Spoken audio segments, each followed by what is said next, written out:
From a soggy Cyclone Sports Complex in Ames, it is college softball on Cyclones.tv. Today, the Iowa State Cyclones take on, from the Missouri Valley Conference, the Drake Bulldogs. Hi, everybody, and thanks for joining us. I'm John Walters along with Andrew Schneider. Glad you could join us this afternoon. And, Andrew, it is a cold, wet, raw day, tough conditions to play in. Certainly a stark contrast from what we saw this weekend in the opening of the ballpark. Just winds right now are from the north. It's from left to right field. It's misting out. We're still chance of rain later on this afternoon as well. But the Cyclones, they want to play ball. They've been playing very well lately. Well, that's for sure. A 3-game sweep of Oklahoma State. They closed it out on Sunday. And Maddie Reese, boy, did she have a big series. She did. She opened with a home run, and then she closed basically the series of the home run. A big one there in the bottom part of the third to tie things up in Sunday's contest, and then really she played well all weekend. Tori Toscano came in and closed the door, and Iowa State got a 3-game sweep of Oklahoma State. They ride that momentum into a matchup with Drake this afternoon, and we'll have it for you coming up on Cyclones.tv.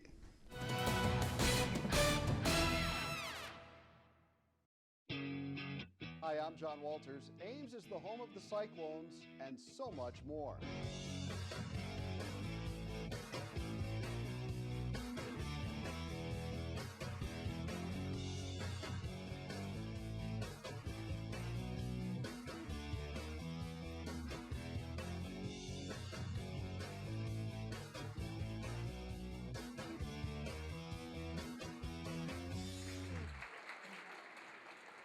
I am a helpful smile. I'm a helpful smile. I am a helpful smile. I am a helpful smile. I am a helpful smile. I've been a helpful smile for 23 years. I am a helpful smile. I am a helpful smile. I am a helpful smile. I am Hy-Vee. Back at Cyclone Sports Complex, Iowa State starting lineup being introduced, and we'll give you those lineups in just a moment. Iowa State and Drake today. The Cyclones 17-19 on the season, just coming off a 3-game sweep of Oklahoma State. And Drake coming into this one at 21-14 overall. They're 7-3 in the Missouri Valley Conference. And the two teams have been introduced on this cold, rainy day here at Cyclone Sports Complex. Very damp, not a lot of fans here to watch it live. We'll do our national anthem, and then we'll give you the starting lineups and play ball. So let's listen in on the national anthem.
And to set the batting order for you for the Drake Bulldogs.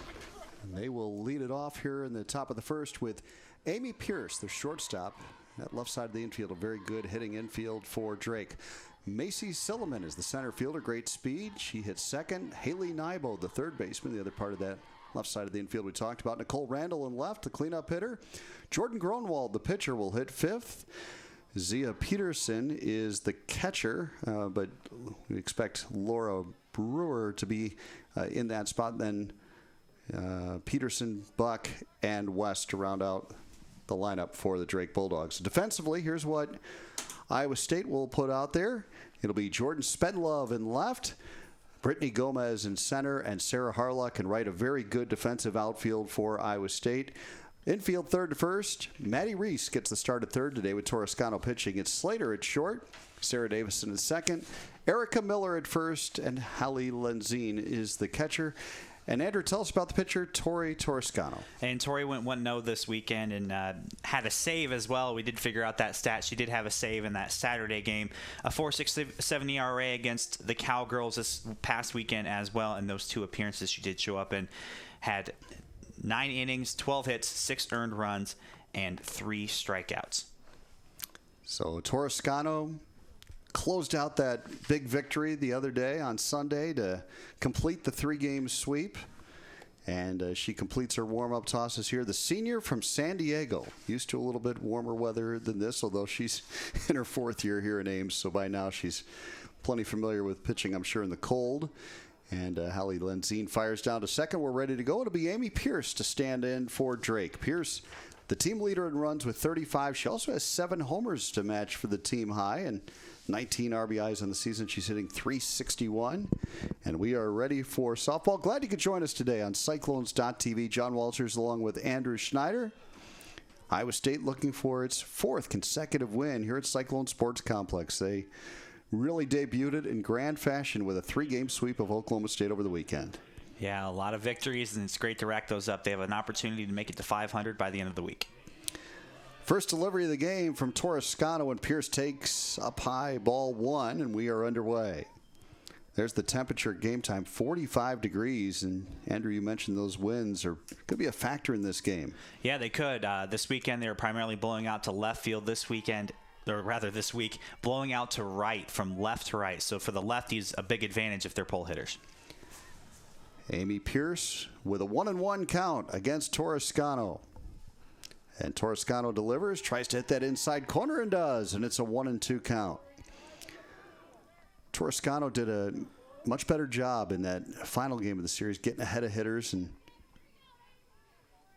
certainly want to challenge hitters. She is at her best when she does. Here's the pitch fouled off. It'll remain a 1-2 count to Amy Pierce.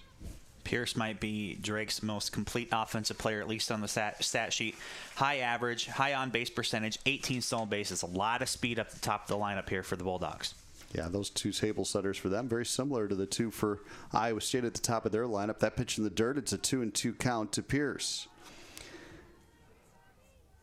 Pierce, 18 for 18 on steals. And the number 2 hitter, Macy Silliman, 16 for 16. So neither one's been caught all season. Here's the delivery from Toscano, and again, tried to hit that inside corner. Now the count's full. And that's why you don't want to get them on base via the walk. You want to try and make them earn at the very least. Although Pierce, a very dangerous hitter, also has 17 extra base hits. Yeah, including 7 home runs. So she stands in there with a 3-2 count, opening batter of the game, and Pierce takes. Good eye. No, she is called out on strikes. It was just on the outside corner, and the call comes from home plate umpire Tom Topping. A strikeout for Toscano to start the game. It looks like Tom had that instant replay that went over his head for just a second. A little bit of a late strike call there, but Toscano certainly happy to get the strikeout. And now Silliman stands in there, left-hand hitter, and looking to slap hit in the infield for Iowa State, appropriately in close, anticipating that. Macy Silliman having a very good year, and she swings away. It's a 1-1 count now. Silliman certainly doesn't have that power. She won't be swinging away early in the count like Pierce was. No home runs, but as we've been saying, 16 stolen bases. She's on base quite a bit too with that .310 average. Doesn't take a whole lot of walks actually either, only a .328 on base percentage, so she's swinging to make contact. 1-1 the count. She shows bunt, then slaps away and tries to chop it over the left side and does so beautifully, dropping it into left field for a base hit. Now she's taking a big turn at first, but up with it is Spendlove, and she'll look her back in. And it's a base hit for Macy Silliman. Good piece of hitting, and she just put it right where they ain't. That's what Pee Wee Reese used to say to do. Yes, and she almost had 2 after that one. As you said, Spendlove was up with it quickly, though. A lot of speed, though, for Silliman. Almost ended up at second base on a pop fly. So now Haley Nybo, the number 3 hitter for Drake, stands in. She's hitting .347 on the season, a team high 30 RBIs, and has also tied for the team lead with 7 home runs. And you can bet that Silliman is looking to run at first. Here's the pitch. High and in, and a quick throw to first. And back in under the tag of Miller is Silliman. Interesting to see her show bunt there as the team leader and runs batted in. I don't think she's going to be fooling anyone, though. She leads the team, as you said, and runs and tied for the lead in extra base hits. There you see Silliman, 16 of 16 on stolen bases this season. And the 0-1 delivery on the way and taken high and away. It's a 1-1 count. And again, up quickly is Hallie Lenzine, the Sheridan native and former Marshalltown Community College catcher. She looks her back. So a 1-1 count, 1 away here in the top of the first. Drake trying to move Silliman over to second. Nybo takes right on the inside corner a strike. It's a 1-2 count. Good location on that pitch from Tori Toscano. That's the one that's hard to hit, and really that's what she got from Silliman. Came in on her really deep in the plate there, right on the black. Those are really, really tough to hit, especially if you're trying to pop those to the other side. 1-2 to Nybo, and the pitch by Toscano back up the middle, deflected, and up with the play at shortstop was Slater, and then her throw to first not in time to get the double play, but a very alert play by Lexi Slater to get the lead runner Silliman, and they get that good speed off the bases. Excellent play by Slater out there at shortstop to kind of recover. Deflected off of Toscano. I don't think that's what she expected there, but fortunately for her, right by the bag, made a good strong throw over to first two. Almost got Nybo. Now standing in is Nicole Randall, the cleanup hitter, a left-hander, and that wind favors her today from that left-hand batter's box. And Nybo, the runner at first, 2 away here in the first inning. Iowa State and Drake today, non-conference break in the schedule, and Toscano fires, and it's a strike. Iowa State will head off to Texas after 2 games with Drake. They'll play in Des Moines tomorrow at Ron Buell Field, Drake's campus. Here's the pitch by Toscano, and it's low and in. 1-1 the count. Nybo not the threat that the top two, Pierce and Silliman, are in terms of speed, but does have 2 stolen bases yet to be thrown out this season. 2-1 the count on Nicole Randall, left-hand hitter in the cleanup spot, and she swings away a little bit late on a good pitch from Toscano. It's a 2-2 count now. And she was fooled. I think she was expecting that off-speed pitch there. Toscano came in, though, with that hard fastball in the inside corner. So Toscano will try to put her away on a 2-2. And she does. 2 strikeouts in the inning for Tori Toscano. We go to the bottom of the first. No score.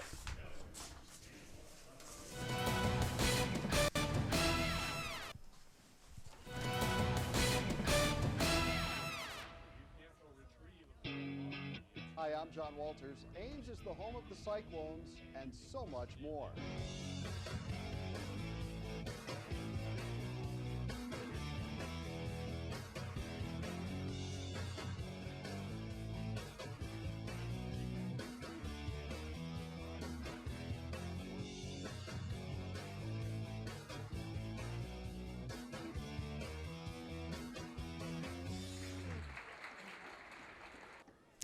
Back here at Cyclone Sports Complex, let's set the batting order for Iowa State for you as they come to bat here in the bottom of the first. It'll be Brittany Gomez and Sarah Harlock at the top of the order. Great speed. They just wreak havoc from those 1 and 2 spots. And then Miller and Toscano, as good a 1-2 punch in the middle of the order as Iowa State's ever had. And Maddie Reese will hit 5th and play 3rd base. Sarah Davison at 2nd today. Jordan Spenlove in left. Leanna Henry's the designated player. She'll hit 8th. And Lexi Slater had a big series against Oklahoma State. She's in the 9-hole. Iowa State hitting 300 as a team this season. That is a school record if it holds up. Defensively for Drake, it looks like this. Nicole Randall in left, Macy Silliman in center, and Sam West in right. Haley Nybo's at 3rd, Amy Pierce at short, Lindsay Vandewall at 2nd, Liz Buck at 1st. And the battery of Jordan Gronwald and Zia Peterson. And Andrew, tell us about Jordan Gronwald. And Gronwald started the majority of the games for the Bulldogs this season. 32 games started. She's got a 12-7 record, 117 innings pitched and 70 strikeouts. Not the kind of strikeout pitchers they saw against Oklahoma State this past weekend, but certainly a good pair there. They also have Rebecca Schmidt, who's always waiting and lurking in that bullpen. Here's the freshman from New Braunfels, Texas, Brittany Gomez. What an impact she's had on Iowa State's program. School record 22 steals on the season. She digs in there and takes the first pitch, ball 1. Great series this weekend, too. 7 hits. Really got a lot of those 2-out rallies started, too. There you see the numbers on the season for Gomez. And Andrew mentioned it, 7 of 12 against Oklahoma State. 4 runs scored in that series. And she and Harlock have really been terrific at the top of the order, setting the table for Miller and Toscano. So now 2-0 the count. Gronwald from Carlisle fires, and it's a swinging strike, 2-1. Interesting right now, the Drake infield didn't charge on that one. I guess they were not expecting contact there. But we saw Oklahoma State play a little bit more aggressively defensively in terms of charging on the corners when Gomez was up. Gomez wanted to bunt it and missed. It's 2-2 the count now on Brittany Gomez. Gronwald had a great career at Carlisle High School. Strong program under Jim Flaws. There's the delivery, and Gomez slaps it up the middle. Watch the speed. No way they're even going to throw it. She has got lightning speed down that line. Once she puts it in play, Andrew, if it's to the left side, you can almost forget about it. Yeah, she didn't hit it all that hard either, so Pierce did not have a chance. And Pierce has struggled a little bit this season defensively. 17 errors so far for Drake, so I think she just wanted to eat that one, kind of concede to the speed of Gomez up there, but now she's got to be very careful. Really, Drake has to be careful with Harlock up. See what Iowa State has in mind here with Gomez at first and Harlock at the plate. Here in the top or the bottom of the first inning, no score. Gronwald delivers, and Harlock gets the bunt down. They'll have to go to first, and just in time as Haley Nybo fired across the diamond and got her. So the sacrifice bunt moves Gomez to second. And that's really the goal of Iowa State right there, to get a runner in scoring position with just 1 out. Of course, as we've said, all of our broadcasts so far, really tough part for any pitcher, this part of the lineup right now for Iowa State. Erica Miller stands in, riding a 9-game hitting streak. Iowa State's leading hitter on the season at .379. And she'll bat against Gronwald with a runner in scoring position. The pitch outside. Toscano waiting on deck. Miller, with her 2-run drive off the left center field wall against Oklahoma State in that final game Sunday, matched Alex Johnson for the school record with 134 career RBIs. There's a pitch up high, and it's a 2-0 count to Erica Miller. 135 is standing out there with blazing speed as well. Any sort of base hit that leaves the infield, it's almost assured that Gomez will get home. 2-0 the count, so good hitters count here for Erica Miller. Gronwald delivers, and it's a good pitch on the inside corner for strike 1.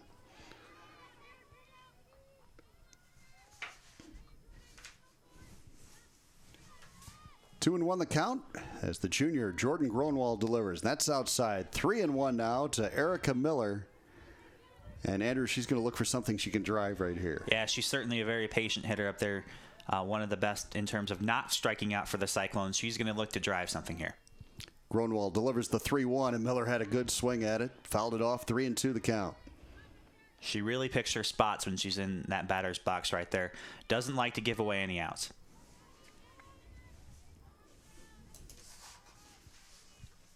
Miller stands in to face the 3-2 pitch from Gronwald. Fouls that one off. Still 3-2.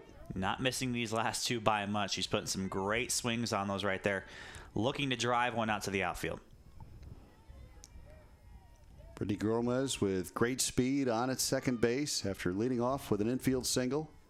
Erica Miller stands in. The 3-2 is just high, ball 4, and that's going to put 2 runners on for Tori Toscano. Always a great situation for Iowa State if you've got Toscano with runners on base. Toscano, Iowa State's all-time leader in home runs in her career with 40. She's had a brilliant career. And here is the opening delivery from Gronwald, and it's high and away, ball 1. She really broke in the new ballpark offensively for the Cyclones, too. Hit the first home run and the first grand slam of Big 12 play here at the new complex. 40 RBIs on the season for Toscano. She's hitting .347. Here's the pitch.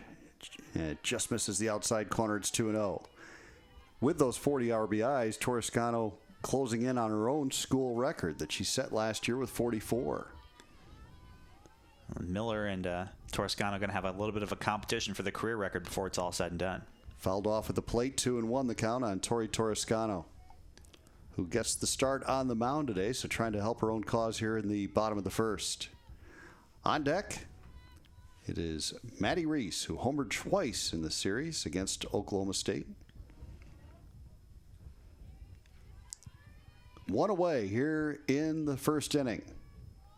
Jordan Gronwald delivers to Toscano on a 2-1 count. Back up the middle. Deflected, and it could be two if the throw's in time. It's not. Safe at first, but they get the runner at second. Miller is forced out. And again, a deflection leads right to the bag. And Vanderwall made a great play over there at second base to kind of, once again, react to the deflection. It was right off of Gronwald's leg. It was hit very hard, too, so that kind of went against Toscano's cause out there. Hit it a little bit softer. Maybe the runner at second is safe, but at the very least, only one out. So now it's up to Maddie Reese to try to get Gomez home. 2 away here in the bottom of the first. No score. And Reese, the right-hand hitter, digs in, and a pitch up high and away. Ball 1. It's Toscano at first. Brittany Gomez at third. And Reese playing third today. She also plays some second base. The delivery fouled back. She had a good swing at it. 1-1 the count. As we mentioned, 2 homers in that series against Oklahoma State for the transfer from Arkansas, Maddie Reese. Sarah Davison on deck. 1-1 the count here with 2 outs. Iowa State with 2 runners aboard, trying to get one home here in the first. And Reese pops it up right side, and Vanderwall is going to track that down. So Drake able to get out of a jam after Gomez led off with the infield hit. No runs on 1 hit. We go to the second. No score.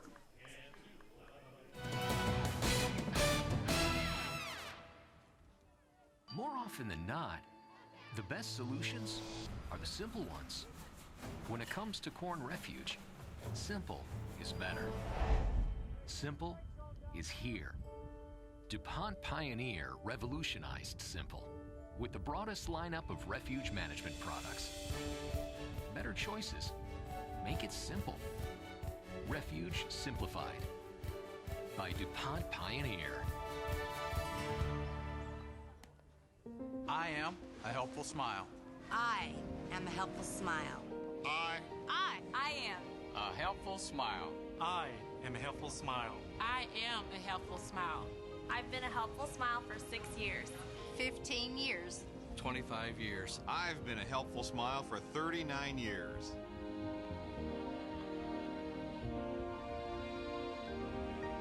I am a helpful smile. I am Hy-Vee. Back at Cyclone Sports Complex, no score as we go to the second. Drake and Iowa State. And it'll be the 5, 6, 7 hitters for the Bulldogs. Laura Brewer, Jordan Gronwald, and Zia Peterson. Tori Toscano struck out 2 in her first inning of work. She's not a big strikeout pitcher on the season. That's just her 48th in 110 innings of work. But she ended the game against Oklahoma State with a strikeout on Sunday and then picked up right where she left off, striking out the leadoff hitter Amy Pierce and then getting Randall to end the first inning. It looks like she's got some good movement working on her pitches right now. And the better news for the Cyclones, she's got some good control. She's really been hitting the corners. Laura Brewer leads off for Drake and takes on the inside corner, strike 1. Brewer leads Drake with a .369 batting average. Designated player looks like regularly 31 hits on the season, 13 runs driven in from that 5 spot. And the pitch again, Toscano tries to hit that inside corner but just misses this time. But she has really been consistent, Andrew, going for that spot. Yeah, that's where it looks like she wants to be all day. It's a little bit of a tough day for anyone out there, but if you can hit that spot, it's even tougher for the hitters. Yeah, you don't want to hit one off your hands today. There's a swing and a miss by Brewer. It's a 1-2 count, and Toscano throwing strikes in the early going here at Cyclone Sports Complex. More importantly, throwing them on the inside part where she wants to throw them. She's in control right now early on. Here's the delivery and fought off by Brewer. Foul. And a count of 1-2 now to Laura Brewer. Unusual way that she grips the bat with the hands separated at the start, Kevin Youkilis style, then brings them together. And there's a swing, and she gets one past Reese at third into left field for a base hit. So Brewer with the leadoff single here in the second. Unusual, but it worked for her, and it looked like she was expecting that inside pitch. Got it again a little bit more of the plate this time. Toscano got with that one, and she drives it to left center, or rather left field. And we'll see what Rich Calvert, the Drake coach, has here. We're going to have a courtesy runner at first.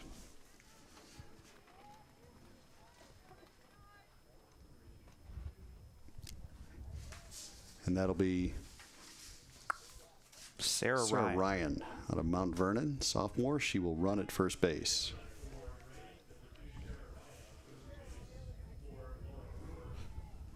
Gronwald, the hitter. Runner at first, nobody away, and see if Gronwald bunts here or swings away. Sarah Ryan has 2 steals on the season. She's appeared sparingly in 34 games, though, for the Bulldogs. Nobody away here in the top of the second.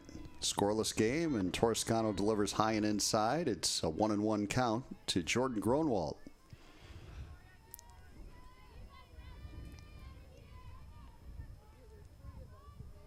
Rich Calvert in his 11th year at Drake. He's done a nice job. There's a pitch on the inside corner, a strike from Toscano. Another good pitch from Tori. She is living on that inside part of the plate right now. Can't remember the last one that's gone over the outside part. A 1-2 delivery now from Toscano, and Gronwald takes inside 2-2.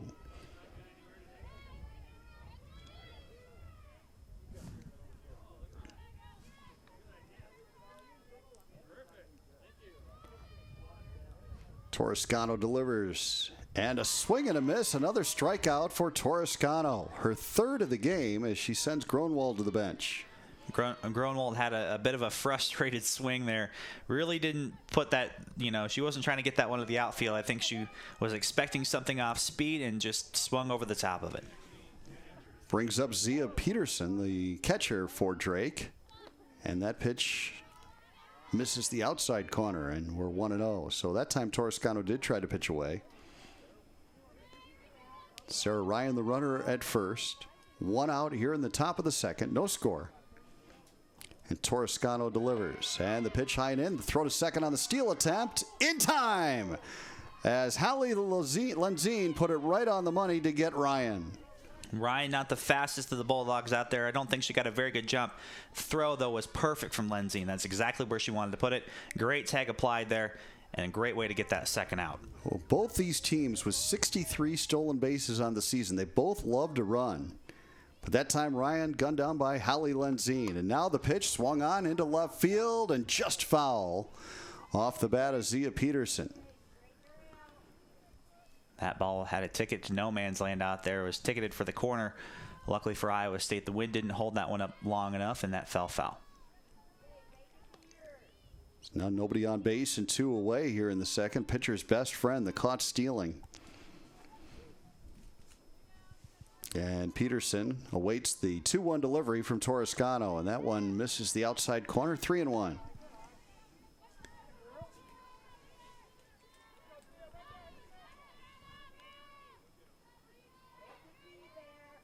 See a Peterson out of Baxter, Iowa.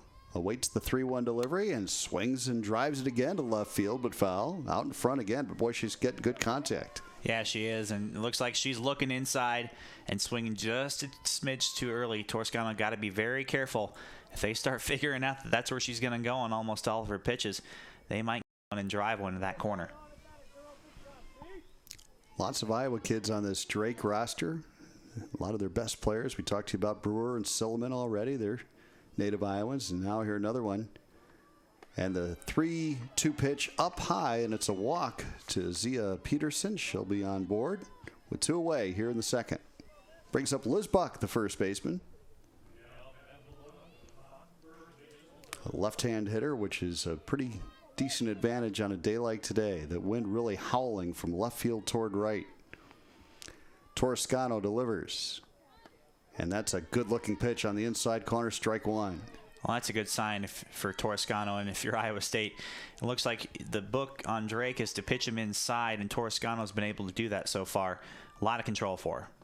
And again, looking for that inside corner, just missing this time, but she's been able to hit the inside corner to the righties and to the lefties, and that is a good sign. You're right, 1-1 the count here with 2 away in the second. And Liz Buck digging in against Toscano. And that pitch misses. It's 2-1.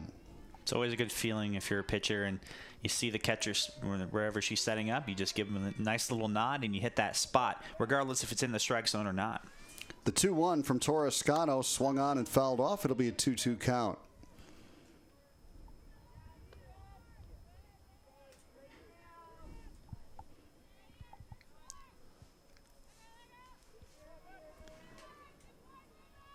And like we saw with the batting style earlier from Brewer, there's the tap down to first, and Miller will take it herself and get the out. And we come to the end of the top of the second.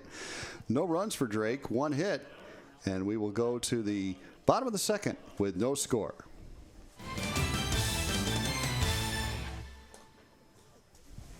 Faster internet, better TV at our lowest price ever. Now for a limited time, call Mediacom to get always faster internet with downloads up to 10 times faster than phone line DSL. Plus, boundary-free TV, including all your favorite channels for just $59.95 a month for 1 year. That's 2 services for one incredible value. Or maximize your value with DVR service. 30 meg internet, free on demand and stars for only $20 more. Great savings, no contract required. Call 800-SIMPLIFY. Are you really covered? Not all insurance is the same, and you should have an agent that takes the time to learn about what you need, then tailors a personalized plan that fits your needs. Middendorf Insurance is not like the rest. We're a cut above the crowd. Insurance for your business, farm, home, auto, or other assets. Middendorf Insurance Associates.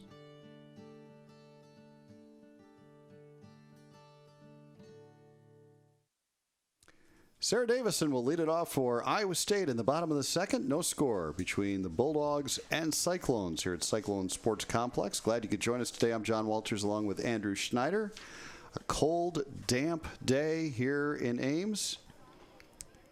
But the two teams trying to get this one in, and then they'll head to Des Moines and play another game at the same starting time, 4 o'clock tomorrow down at Buell Field on the Drake campus.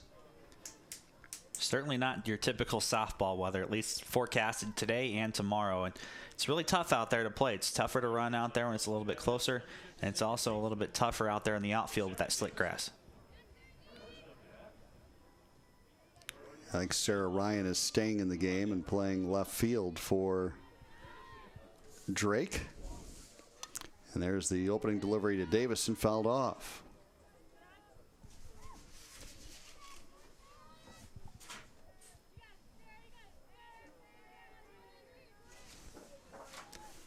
Sarah Davison takes a pitch up high, ball 1. 1-1 the count. Jordan Gronwald, veteran pitcher for Drake, facing Davison, the starter at second base today. And there's the delivery, and it's just off the outside corner. It'll be 2-1 to Davison.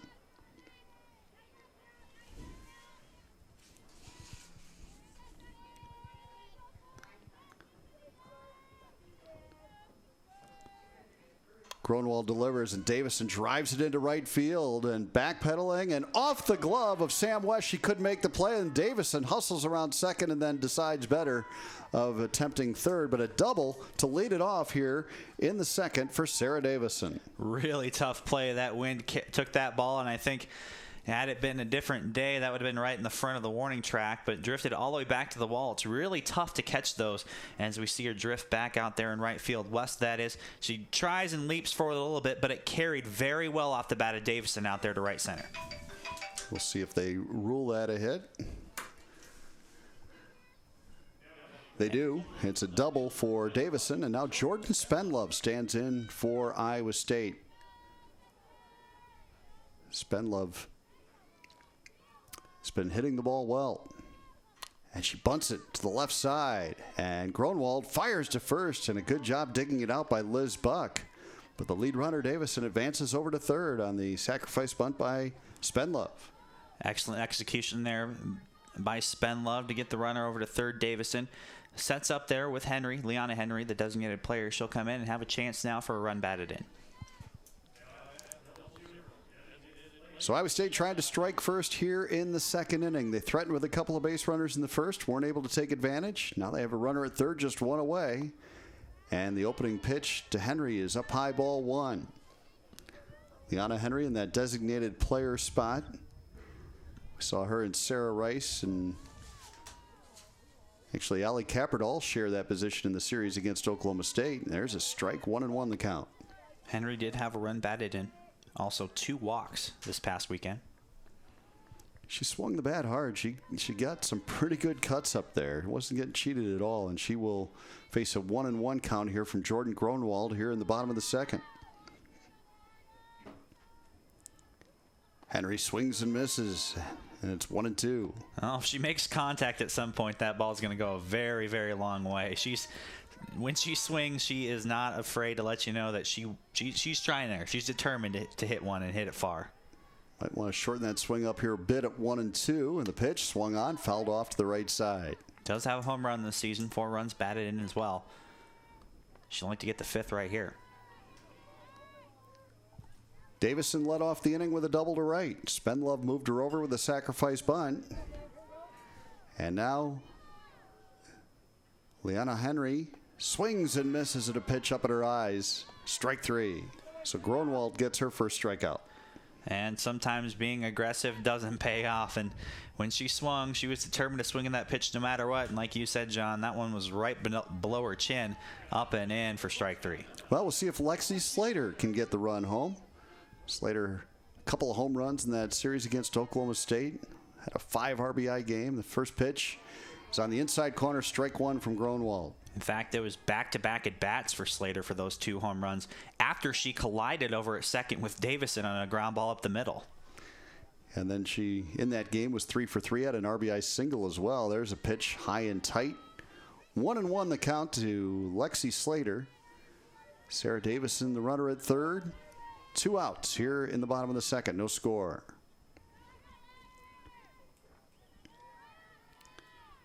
Gronwald takes a long look and delivers, and Slater pops it into the shallow left field, and chasing out there to get it is the shortstop Amy Pierce. And Iowa State threatens but does not score again. So we go to the third. No score here at Cyclone Sports Complex.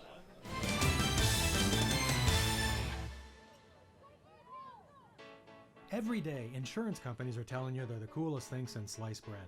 What can I say? In Mittendorf Insurance, we're still a whole loaf. Truth is, we write home, auto, business, life, and health insurance. We don't have apps on smartphones or tablets. Why? A, it's expensive, and B, no app can advise you on possible coverage gaps. Give us 10 minutes. You may end up with better coverage and a better price.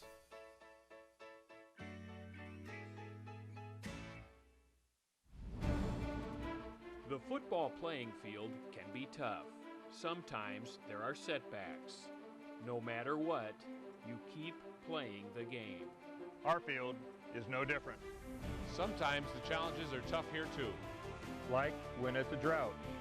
But no matter what, we work hard to feed and fuel America. Iowa Corn, where every day is game day for Iowa's corn growers.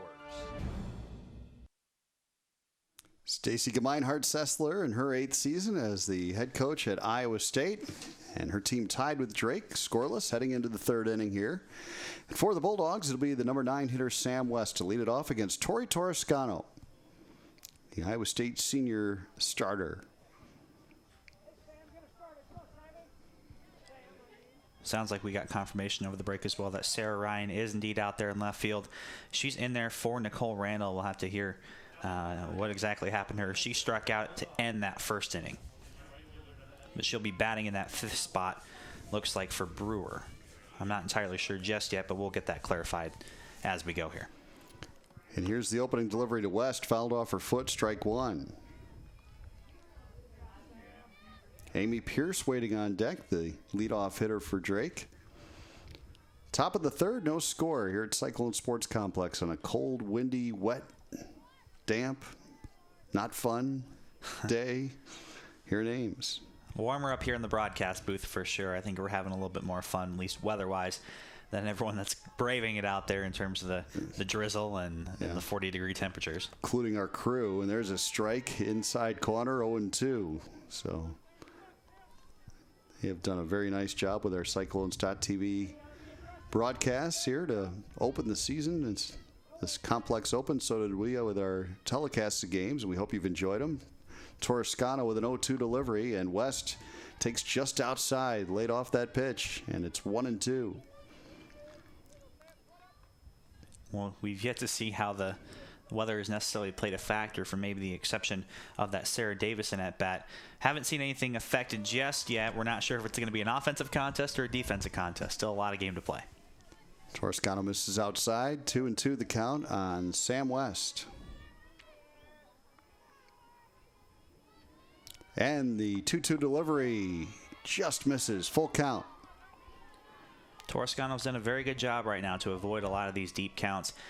A lot of control is kind of been the story of her game so far. Lowered the walks. She's really hitting her spots. Want to challenge the number 9 hitter here on a 3-2 pitch, and West takes low and away, ball 4.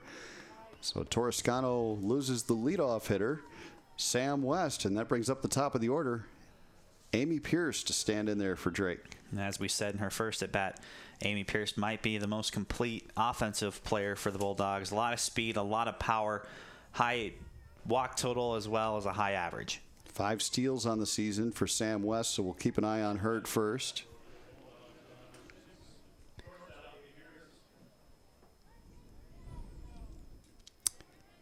Corners playing in, expecting the bunt.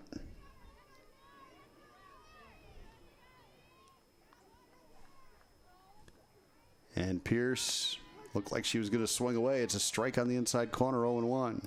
Well, and you can't blame her if the infielders are in on the corners right there. Nothing can stop you from just blooping one over either to the right side or left side, getting behind that infield and getting 2 bases. Toscano to Pierce, just misses the inside corner, 1-1 the count.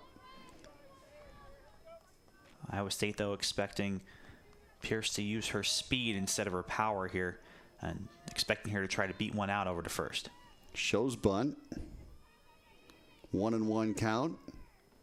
And she swings away and chops it foul. So 1-2 now to Amy Pierce, who struck out looking in the first. Like to get that result again with the infield so far in on the corners. It's tougher. It looks like they're going to take a few steps back now. It's tougher to turn 2. Toscano on a 1-2 delivery to Pierce. Grounded down the third base line and just barely foul. As Maddie Reese tried to glove it, went just left of that bag, foul ball. And Toscano breathes a sigh of relief on that one. Yeah, and that's the danger you have with Reese over there even with the bag over there at third. It's going to be really tough for her to get those ones across her body like that one was right down the line. Have to be careful. Looks like Pierce is able to swing quickly out of that bunt stance. This time Toscano tried to hit the outside edge and missed. It's a 2-2 count. No outs here in the top of the third. Each team has had base runners in every inning, but Drake has not threatened as much as Iowa State has. Iowa State's moved runners over to third each inning and hasn't been able to get them home. And now another shot foul by Pierce. So she's getting good looks against Toscano, but out in front. 2-2 the count. It's interesting that Pierce is at least showing bunt with that stance before her at bat with 2 strikes as opposed to maybe earlier in the count. It's always riskier if she does end up choosing to bunt it with 2 strikes, because then that's an automatic strikeout if it goes foul.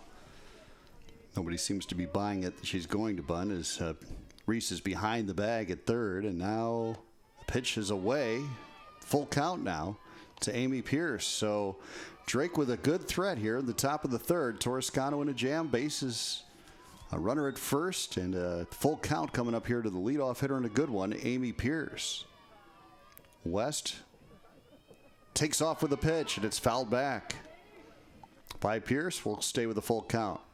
Drake playing a little bit of mind games here. It's not very often you see the 3-2 count with nobody out in the runner moving at first. Typically, you'll see that with 2 outs. It's very surprising. They're going to be, it looks like, very aggressive out there running around. Well, Pierce just 12 strikeouts on the season coming into this one, and West threatens to take off but doesn't. This is popped into shallow left. Spenlove coming in but going out to make the play with Slater from her shortstop position. So pop out to short, and Pierce is retired for the second time. It'll bring up Macy Silliman, and Toscano battles back to get a big out right there. And Toscano didn't give in at all. She consistently tried to hit those corners and made Pierce have to swing at it. And fortunately for Toscano, she popped it straight up in the air.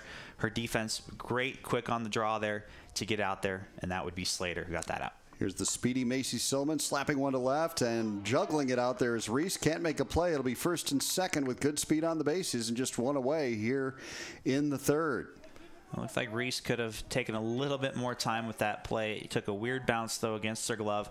I think she was trying to rush that one a little bit, maybe trying for that double play. Instead, all runners are safe. So the error puts a runner aboard here at first in Silliman, along with Sam West, who's now over at second. Good speed on the base pass for Drake. And the pitch gets away from Lenzine. And the runners will each move up. So second and third now for the Bulldogs with Haley Nybo, their number 3 hitter at the plate. And that's tough, back-to-back. Just tough plays there for Iowa State. Really allowed the runner first to get there and be safe, obviously, on the air. And then, of course, allowed him now to move 60 feet up.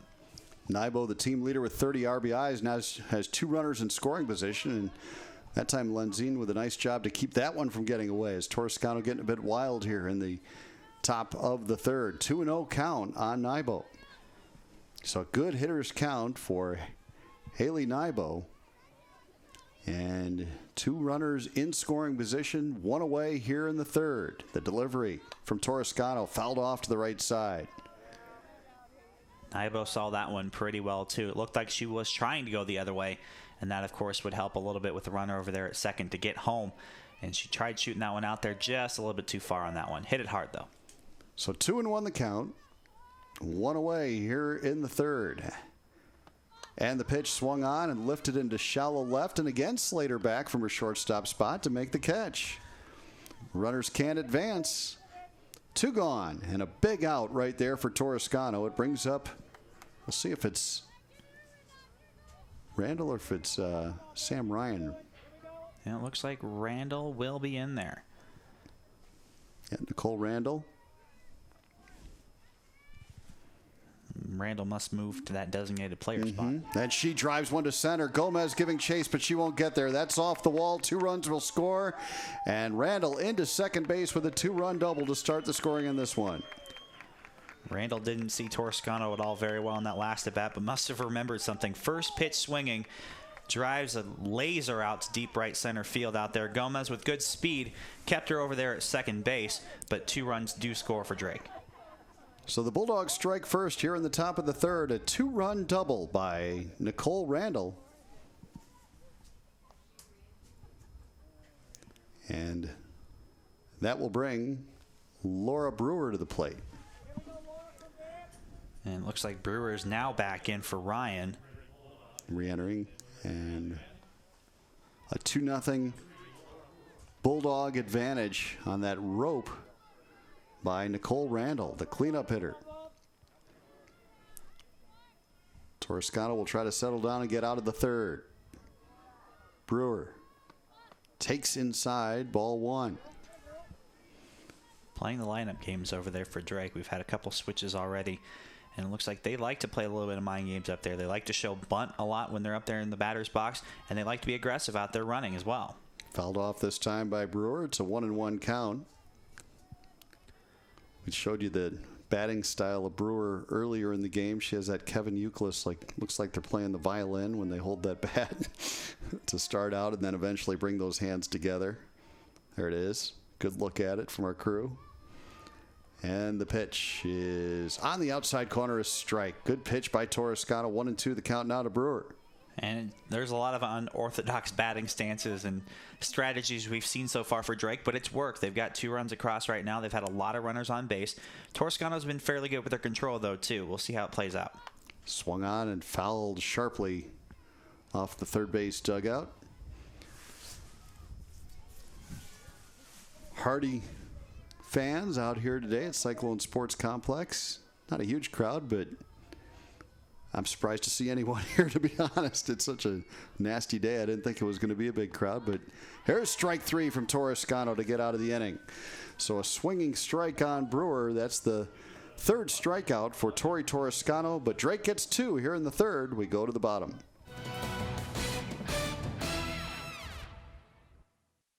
Iowa State fans, this is the time to get on board with Cyclones.tv. Welcome everybody on Cyclones.tv for tuning in. We have a special moment for Ryan and Anna, if I can get it out of my pocket. Well, I mean, our expectations are that Russ as hard as we can. She's going to be a superstar this year. A basketball program needs leaders. Edgem is just that. Will Clyburne's got it stuck on automatic. Anna Prinz, three-pointer is up. It's good! Sorry, I gotta get my Cyclones.tv some love here. Sign up today at www.cyclones.tv. Faster internet, better TV at our lowest price ever. Now for a limited time, call Mediacom to get always faster internet with downloads up to 10 times faster than phone line DSL. Plus, boundary-free TV, including all your favorite channels for just $59.95 a month for 1 year. That's 2 services for one incredible value. Or maximize your value with DVR service. 30 meg internet, free on demand and stars for only $20 more. Great savings, no contract required. Call 800-SIMPLIFY. Back at Cyclone Sports Complex, 2-0. Drake leads it as we go to the bottom of the third. It'll be the top of the order for Iowa State. Brittany Gomez, Sarah Harlock, and Erica Miller. And in the first inning, Gomez led off with a single. Harlock moved her over with a sacrifice, and then Miller walks. So the Cyclones had a good threat in the first, but unable to take advantage and score against Jordan Gronwaltz. Now here in the third, Gomez leads it off again. Swings on and slaps it into shallow center, a base hit for Brittany Gomez. Just a perfect piece of hitting. She got just enough of it to get it past Amy Pierce at short. And I think Pierce was on a hustle there. She realized if she wasn't going to be able to get to that one, if she relied on Silliman to go get it, that Gomez very well once again could have ended up over at second. That was a little bit of a bloop hit out there as we see it on the replay. It wasn't hit too terribly hard. It was high enough in the air, though, that there was no chance to get Gomez over there at first. So here's Sarah Harlock, the Big 12 Conference Player of the Week, after going 6 for 10 last week with 4 runs scored, 4 stolen bases in that series against Oklahoma State. She's the first Cyclone since the 2007 season to earn Big 12 Player of the Week. Congratulations to Sarah Harlock, the junior out of Alberta, Canada, transferred from Western Nebraska Community College. Really, Iowa State's whole offense played very well, and they showed this weekend against 2 very good pitchers that their offense can keep them in a whole lot of games against some really tough competition. Oklahoma State was not an easy team to beat, and Gomez and Harlock at the 1-2 spot really were the catalyst of that game, of all those games, really. See what strategy is employed here with a runner with great speed at first and Harlock at the plate. And that first pitch misses to Harlock. Gomez threatened to go over at first but didn't. It's now the 1-0 from Jordan Gronwald with Gomez with great speed on at first. There she goes, and the slap to the right side, and they go to second and get the force. Wow, good play there by Lindsey Vandewaal.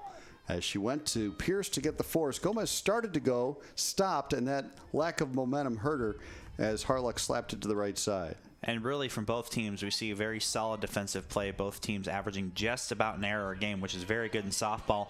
And we've seen Vandewaal. She's made a couple good plays so far over there at second. She's primarily in there for her defense and made a great, strong throw to get Gomez. Erica Miller stands in and takes a pitch, a strike, and the throw to second. Stolen base for Harlock. Her 17th of the season.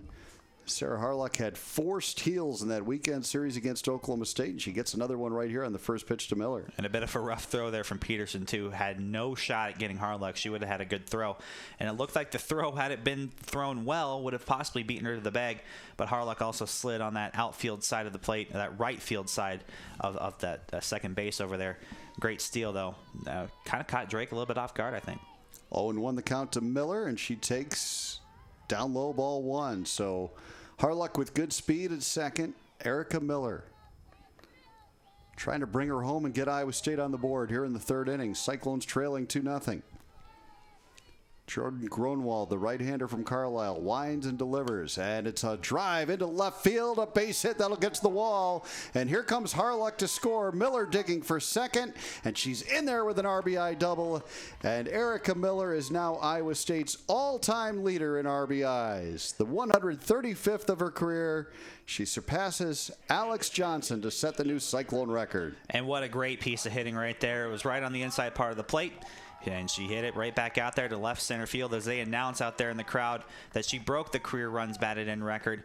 And just a great piece of hitting. Iowa State chipping away at that lead. Didn't want to try to get it all at once. But with Miller trading spots with Harluck, you got Toscano coming up trying to help her own cause. Iowa State in a great position once again. They have been all through these first 3 innings to get another run across. 2-1 score. Drake in front here in the bottom of the third. And Toscano digs in, and Gronwald starts her with a strike on the outside corner. Toscano wants to keep pace, I think, with Miller out there. Toscano is also near the top in terms of that career run batted in record. I think she wants that one too. Yeah, only about 6 or so behind Miller. And there's a pitch outside, 1-1 the count. So the heart of the order getting the job done here for Iowa State here in the third inning. Miller, that RBI double to the wall in left center. Now Toscano takes a pitch just away. It'll be 2-1 on Tori Toscano. Even with that wind blowing left to right, Toscano has the power to get one out to left field. That home run she hit on Friday was about 50 feet out. And that pitch high, ball 3. So a good hitter's count now to Toscano. And I think she's got enough power. If she wanted to use that wind a little bit and hit one maybe to straight center or to right center, she could probably hit it out that way, too. She's clearly one of the most powerful hitters in the conference. Toscano takes ball 4 off the outside corner. So good eye by Toscano, the team leader in walks. She'll go on to first base, and Miller stays at second. And now Maddie Reese with a good opportunity with a 1 away here in the third. And I know we had talked about it before as well during the weekend in terms of Toscano really improving her patience out there. Looks like we are going to get the courtesy runner out there. We'll get the name and number to you just in a second. But Toscano's patience has improved, and it's made her even more dangerous now. She's not only someone who goes up there and tries to swing every time she's up there and try to hit it as hard as she can. She's become a threat to get on base at every at-bat. As you said, leading the team in walks. She's able to have that pitch selection as well. I think that's improved for her, so she gets to see better pitches, and when she does, she knows how to react to them. Maddie Reese will stand in. The pinch runner at second, Alex Tenalia. So she'll run for Miller at second. Toscano's at first. So 2 runners aboard here. 1 run already in the third inning, and Iowa State trailing Drake 2-1. Maddie Reese has been swinging the bat well.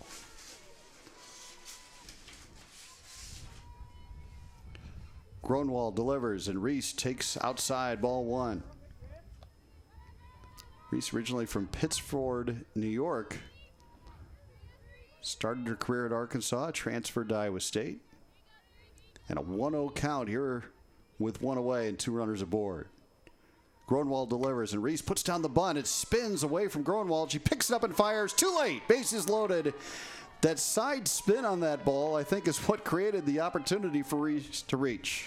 And Reese, we've seen her swing very, very hard, and I think, once again, another bunt that caught him off guard. That side spin, though, like you said, John, made it nearly impossible for Gronwald to be able to get to it in time, or Peterson, really. It kind of spun itself into a place where it wasn't going to go far enough to go foul, so you had to go get it, and that's just great placement by Reese, who was just trying to get the runners over into scoring position, but now a great opportunity with Davison up. And the bases loaded, and Davison doubled in her first at-bat to right field.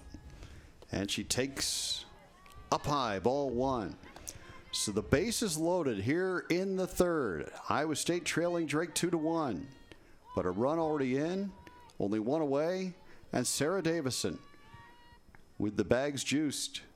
Gronwald winds and delivers the 1-0, and Davison had a good swing at it, fouled it back.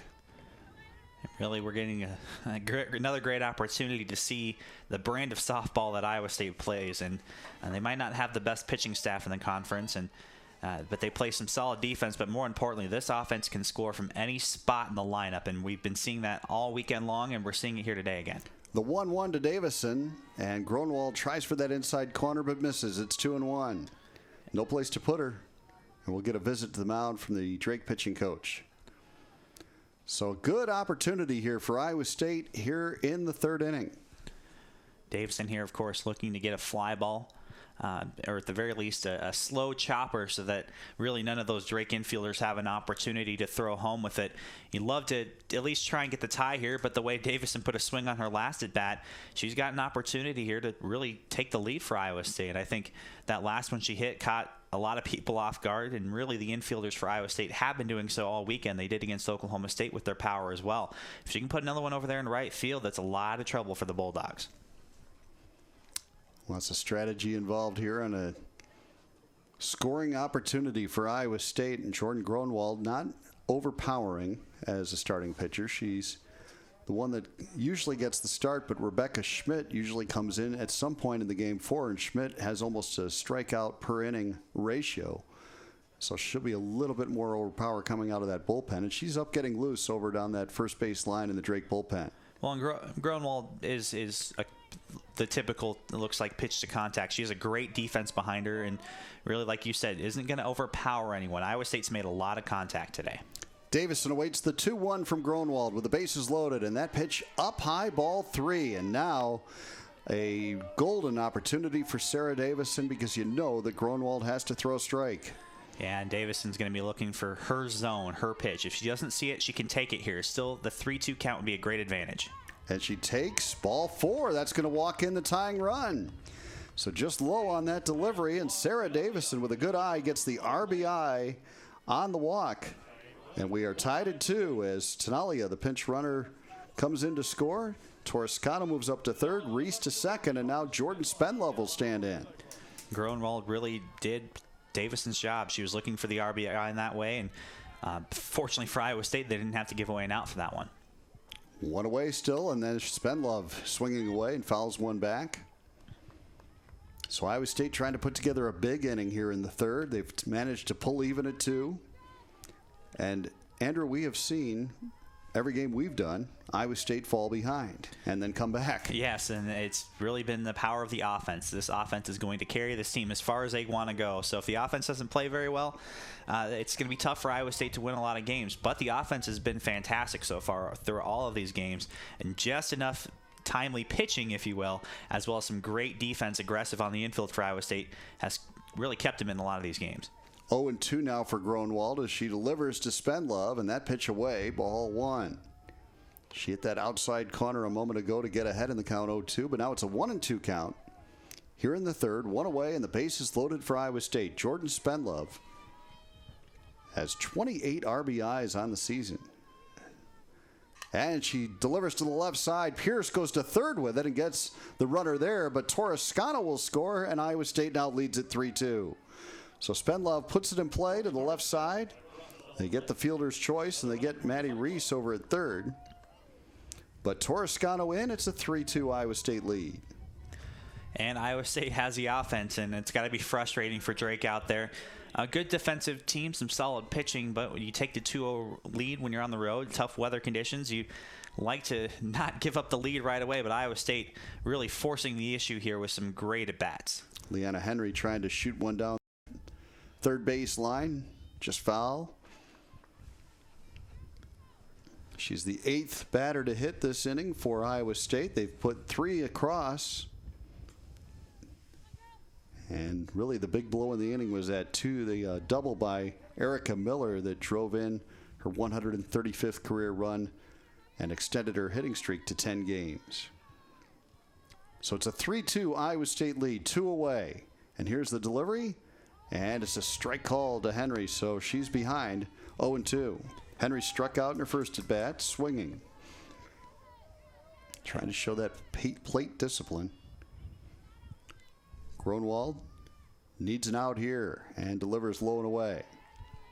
Henry not afraid of swinging, though, as we've seen from her in the small amount of at-bats we've seen. And a great opportunity here for her, though, of course. She's come up twice now with runners in scoring position. She'd love to get an RBI here. And she pops it into the infield, and over to get it is the third baseman, Haley Nybo. So the inning ends, but not before. Iowa State strikes for 3 and a couple of hits, 3 hits rather, in the inning. And it's 3-2, Iowa State leading as we go to the 4th. Andrew Schneider will have the call when we return.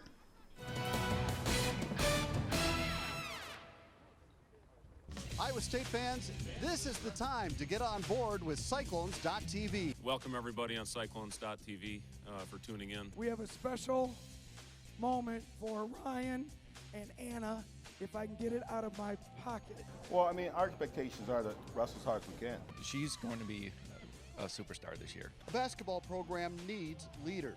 Edgem is just that. Will Clyburne's got it stuck on automatic. Anna Prinz, three-pointer is up. It's good!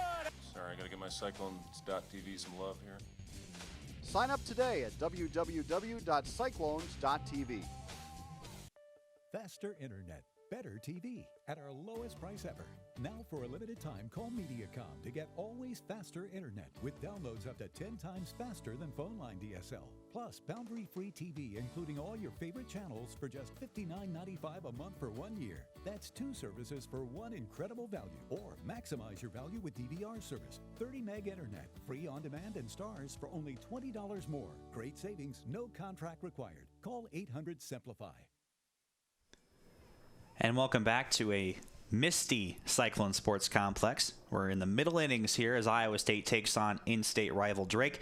Jordan Groenwald, Zia Peterson, and Liz Buck coming up to go against Tori Toscano. Iowa State puts up 3 runs in the bottom half of the 3rd to take the lead 3-2. Groenwald looking to help her own cause after giving up those 3 runs. Toscano will deliver. That's going to be high and inside for ball 1. Groenwald struck out swinging back in the 2nd. She'll dig back in, though. Toscano will get her sign from Lenzine. That pitch. It's a strike on the outside corner. 1-1 the count. Boy, Toscano has done a nice job working the black part of the plate today. She has hit those corners. Looks to do it again here. The 1-2 is outside for ball 2. Tori Toscano pitching with a lead once again. She won the game on Saturday and closed it out on Sunday against Oklahoma State. She'll deliver. That's a strike on the inside corner. 2-2 the count. Best control we've seen from Toscano in the 4 games we've witnessed. Toscano with the 2-2. She'll deliver. That swung on chopped over to 3rd. Reese is up with it. She'll fire over to 1st at Miller, and it's dug out for the out. A great dig there by Erica Miller to get that one out of the dirt. Yeah, Reese got rid of it quickly out of her glove, and then Miller did a nice job digging it out. Not an easy play, but good to get that opening runner of the inning. And you look at it again, Reese with the quick release, and Miller with a nice dig. Groenwald will sit down on that one. In steps Zia Peterson. She walked back in the 2nd. Toscano's first to her. That's on the outside corner as well for a strike. 0-1. Toscano working fairly quickly today. She'll come back with the 2nd. Swung on and chopped over to 2nd. Davison's up with it. She'll scoop it over to Miller. With the out, that's the 2nd of the inning. A good play by Davison. She knew she had time with the slow runner and Peterson, the catcher. And so she just took her time and flipped it over there in plenty of time. Toscano looking for the first 1-2-3 inning we've had all afternoon so far. She'll have to retire Buck, though. Liz Buck was put out on a ground ball over to Miller back in the 2nd. That pitch is inside and low for ball 1. Defense is playing straight away, both infield and outfield. Reese in a little bit over there at 3rd. The pitch is swung on and fouled back behind the plate for strike 1. Buck hitting just 167 on the season, so Toscano definitely didn't want to fall behind 2-0. That pitch was probably off the plate, but Buck couldn't hold back. And so now it's a 1-1 count instead of her being out in front 2-0. Buck will dig back in. She's looking to get something going for the Bulldogs. Toscano will pitch, and that's a strike on the inside corner on the off-speed pitch. The count is 1-2. 2 down here for the Bulldogs. Cyclones looking for that 1-2-3 inning to get back out there and hit. That was a real nice changeup from Toscano. Toscano's 1-2 pitch is outside the off-speed pitch again. It's 2-2. 2 down, 2-2 the count. We're in the top half of the fourth. Drake looking to get a run back here. Iowa State leads 3-2. Toscano will get her sign, and she'll deliver. That's outside again on another off-speed pitch. Runs the count full. Well, you don't want to get too fine right here. Again, Liz Buck just 6 hits and 36 at-bats on the season. Only 1 has gone for extra bases, so throw a strike. And that one is lined over to Miller. She'll get it on the hop, and the Bulldogs are retired in order 1-2-3. Iowa State will be back up at the plate in the bottom half of the fourth coming up after the break.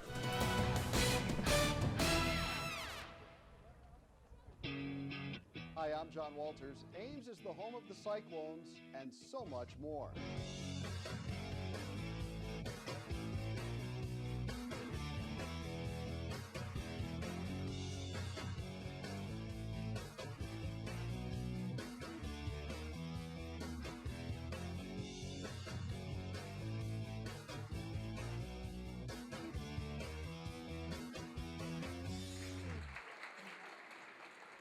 I am a helpful smile.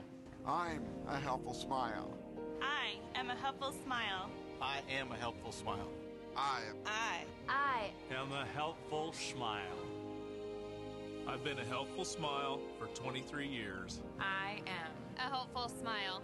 I am helpful smile. I am a helpful smile. I am Hy-Vee. 3-2 our score. We're in the bottom half of the fourth. Iowa State up to bat once again. Lexi Slater will lead things off, followed by Brittany Gomez and Sarah Harlock. Jordan Gronwald back out for the fourth. She got roughed up a bit there back in the bottom part of the third, giving up 3 hits, including an RBI double to Erica Miller. The pitch to Slater, the first of the half inning, is a strike on the outside corner. 0-1 the count to Slater. Slater with a big weekend, a big Saturday. 2 home runs on that afternoon. Looking to get things started here for Iowa State. Gronwald's pitch. Same spot, but a little bit lower. Ball 1. Slater's shown a pretty good eye. Games we've seen. Iowa State being very patient. They have been these past couple games.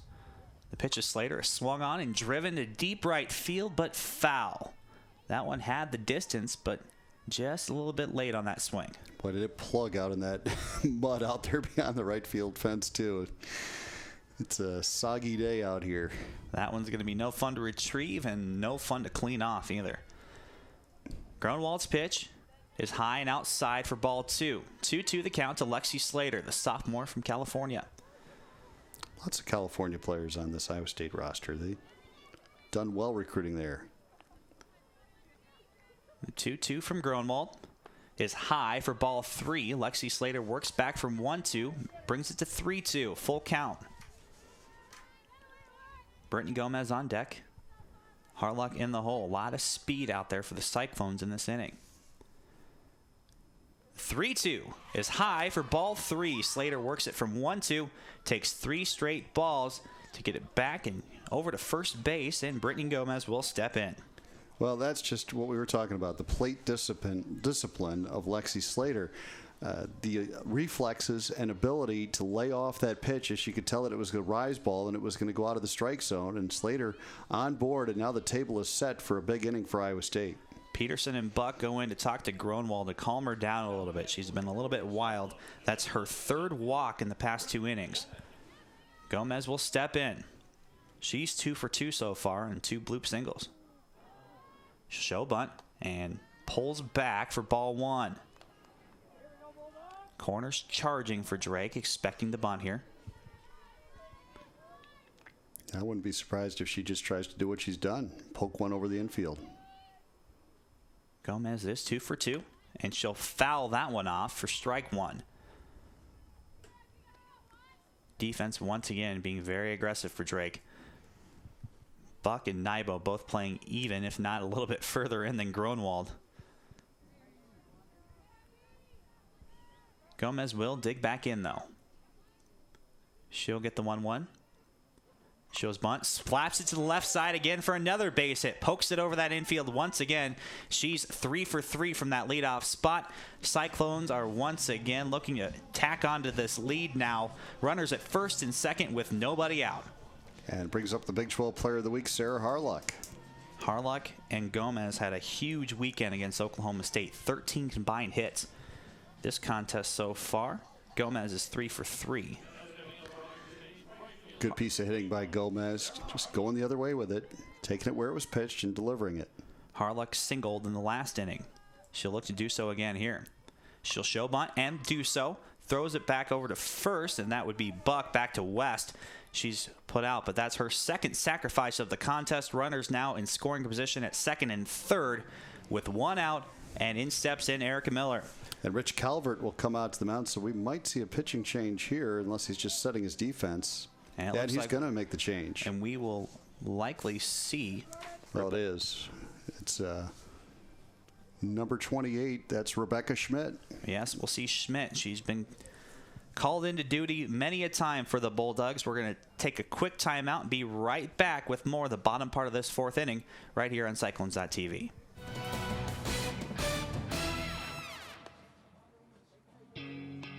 Hi, I'm John Walters. Ames is the home of the Cyclones and so much more.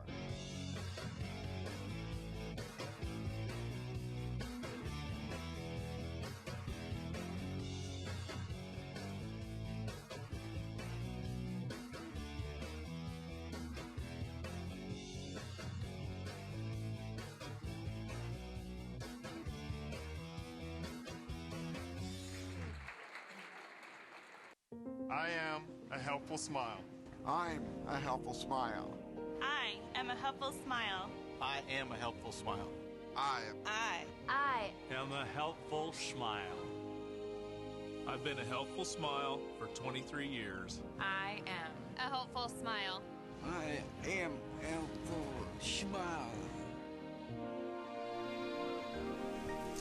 I am a helpful smile. I am Hy-Vee. And Rebecca Schmidt will finish her final warm-up toss here as she's coming from the Bulldog bullpen to fill in for Jordan Gronwald. Iowa State in threatening scoring position once again. Runners at second and third. 1 out, and in steps in Erica Miller, who just broke the career RBI record for Iowa State back in the third on her double.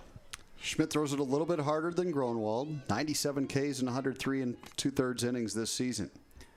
The first pitch is a strike, or rather, yes, a strike on the outside corner. 0-1 the count to Miller. Miller, as we said, doubled back in the third, also walked back in the first. The pitch is very high. She lost the handle on that one for ball 1. Like the old Ephus pitch. I thought that was just like the bloop.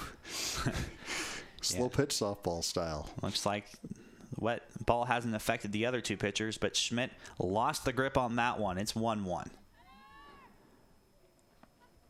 That pitch a little bit better, but low for ball 2. Schmidt on the season has walked 41 in those 103 innings. Opposing hitters hitting only 221 against her, though. They hit 263 against Gronwald. 2-1 from Schmidt as she gets her sign from the bench to Peterson. Now she'll deliver. This one swung on a miss by Miller on a great off-speed pitch. It's 2-2. Yeah, that really deceptive delivery that time from Schmidt is she goes into that big windup and then takes something off and had Miller out in front. Very well could be her strikeout pitch. We'll find out here. It's 2-2. Another off-speed pitch, and it was a strikeout on that changeup. Miller down. Toscano will step in, though, with 2 outs and runners at second and third. And that's the hard part when you haven't seen a pitcher and you go up there, you're the first hitter, you don't know exactly what her stuff is. And now Toscano hopefully learned something from watching that at bat by Miller. Great off-speed pitch, it looks like, from Schmidt. Toscano will dig in. Schmidt will deliver. That one's a strike over the middle of the plate for strike 1. Schmidt, a sophomore out of Cottage Grove, Minnesota. Toscano, veteran hitter. She's seen it all. And see if she can time a pitch here from Schmidt. The 0-1, low and outside for ball 1. Mentioned it earlier, Toscano has the power to take one out, even with that wind howling from left to right. Slater, the runner at third. Gomez, the runner at second.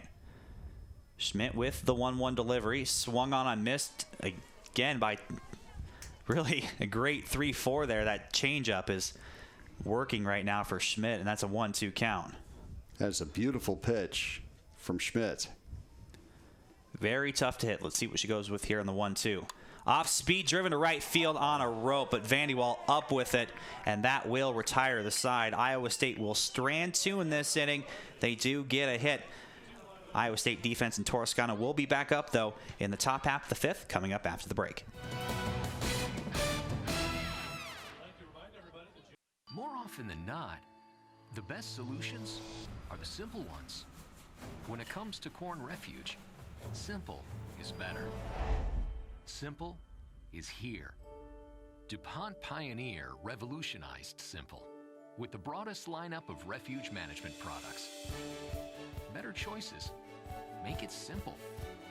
Refuge Simplified by DuPont Pioneer. I am a helpful smile. I am a helpful smile. I am.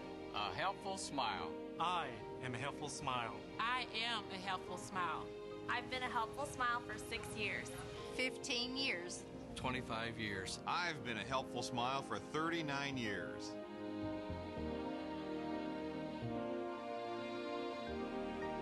I am a helpful smile. I am Hy-Vee. Sam West, Amy Pierce, and Macy Silliman. The 3 Bulldogs looking to close the gap here for the Bulldogs as it's a 3-2 ball game for Iowa State. Tori Toscano back out on the mound, pitching with that 1-run lead. And John, right before the end of the inning there, it looked like she hit one as hard as she could, but it was right at the defender. Toscano did a really nice job timing the changeup from Schmidt and just hit it hard, but right at a defender at second base, and timed it well. But as the game wears on, Iowa State will get used to seeing that changeup from Schmidt and probably adjust. As you said, Schmidt with that great off-speed pitch. Won't help her here, though. The Bulldog offense is up. Toscano with her first there. It's chopped over to second. Davison has a little bit of trouble with it. She'll just hold on to that one. And the Bulldogs are with their first base runner. That would be Sam West. She's been on base twice so far for Drake. And West with good speed. 5 steals in 6 attempts this season. So a threat to run at first, and leadoff runner on board for the Bulldogs as they try to pull even.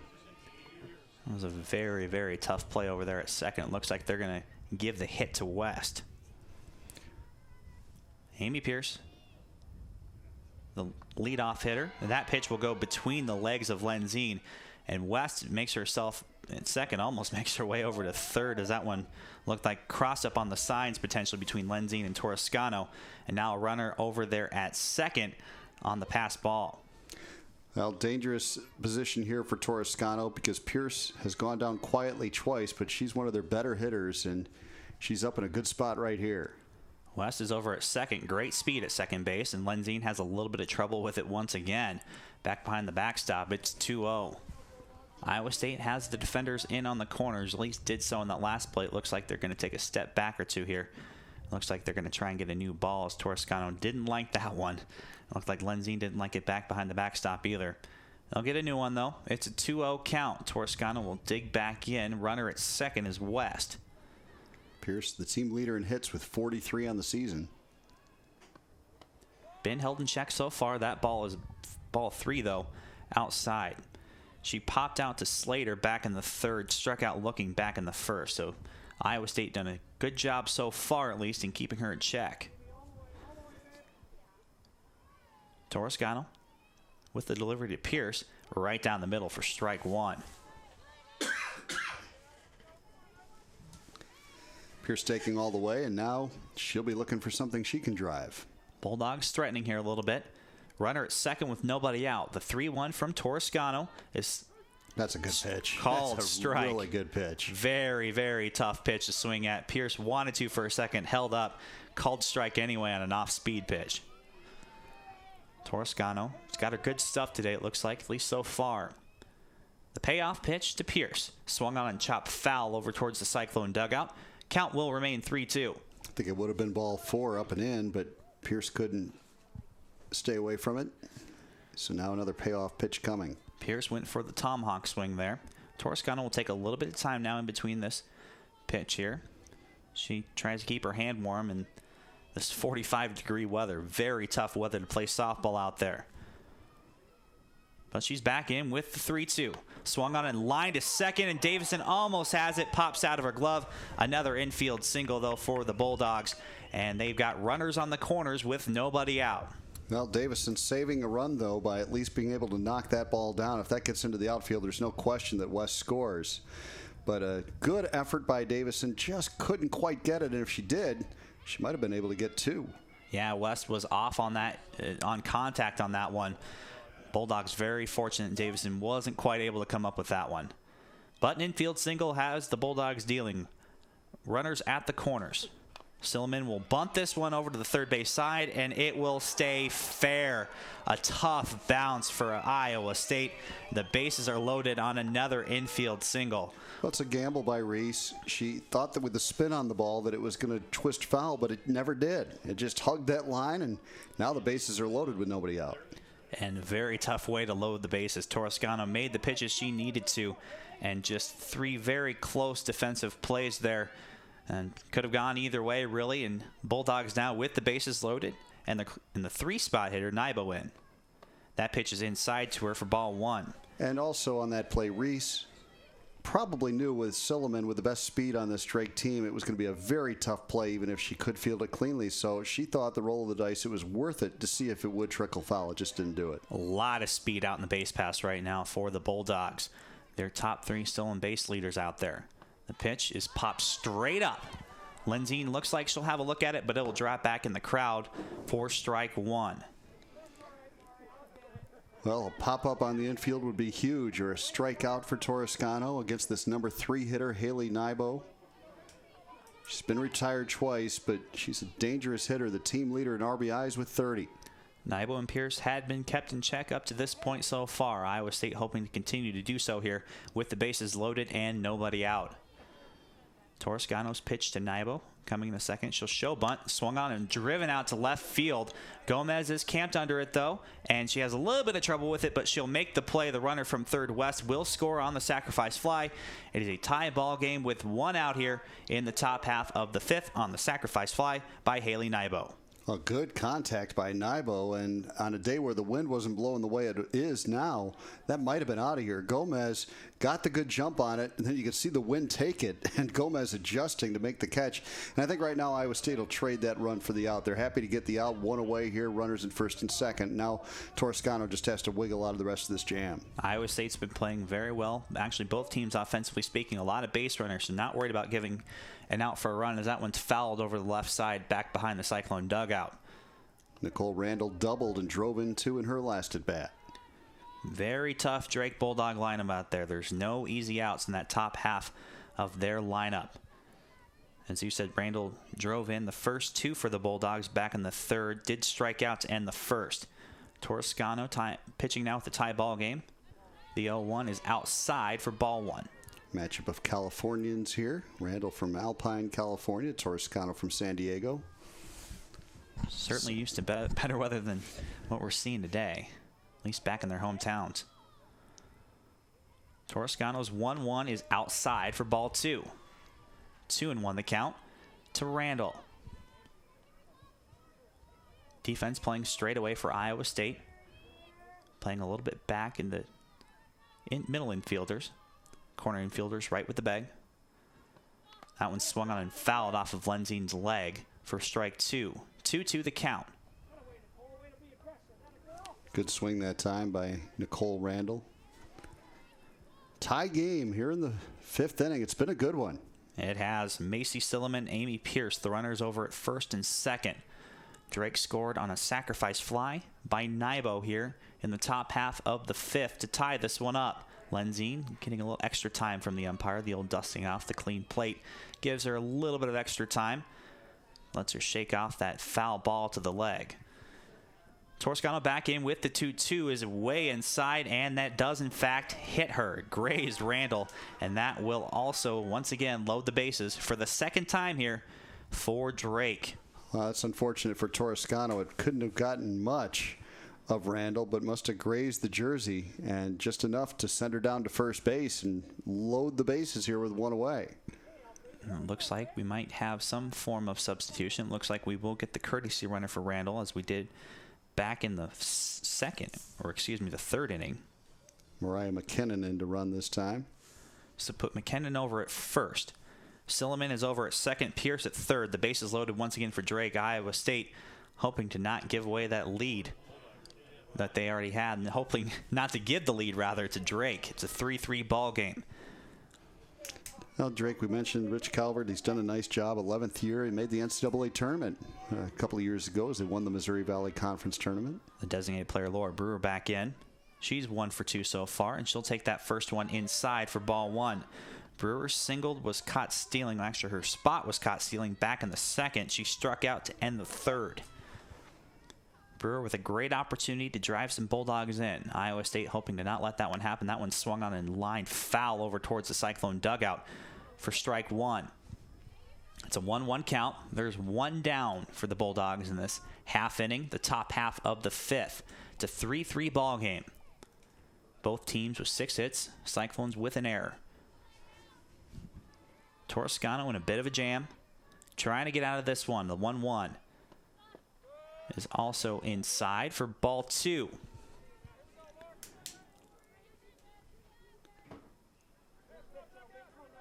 Dicey. Very dicey. Very tough situation for Iowa State here.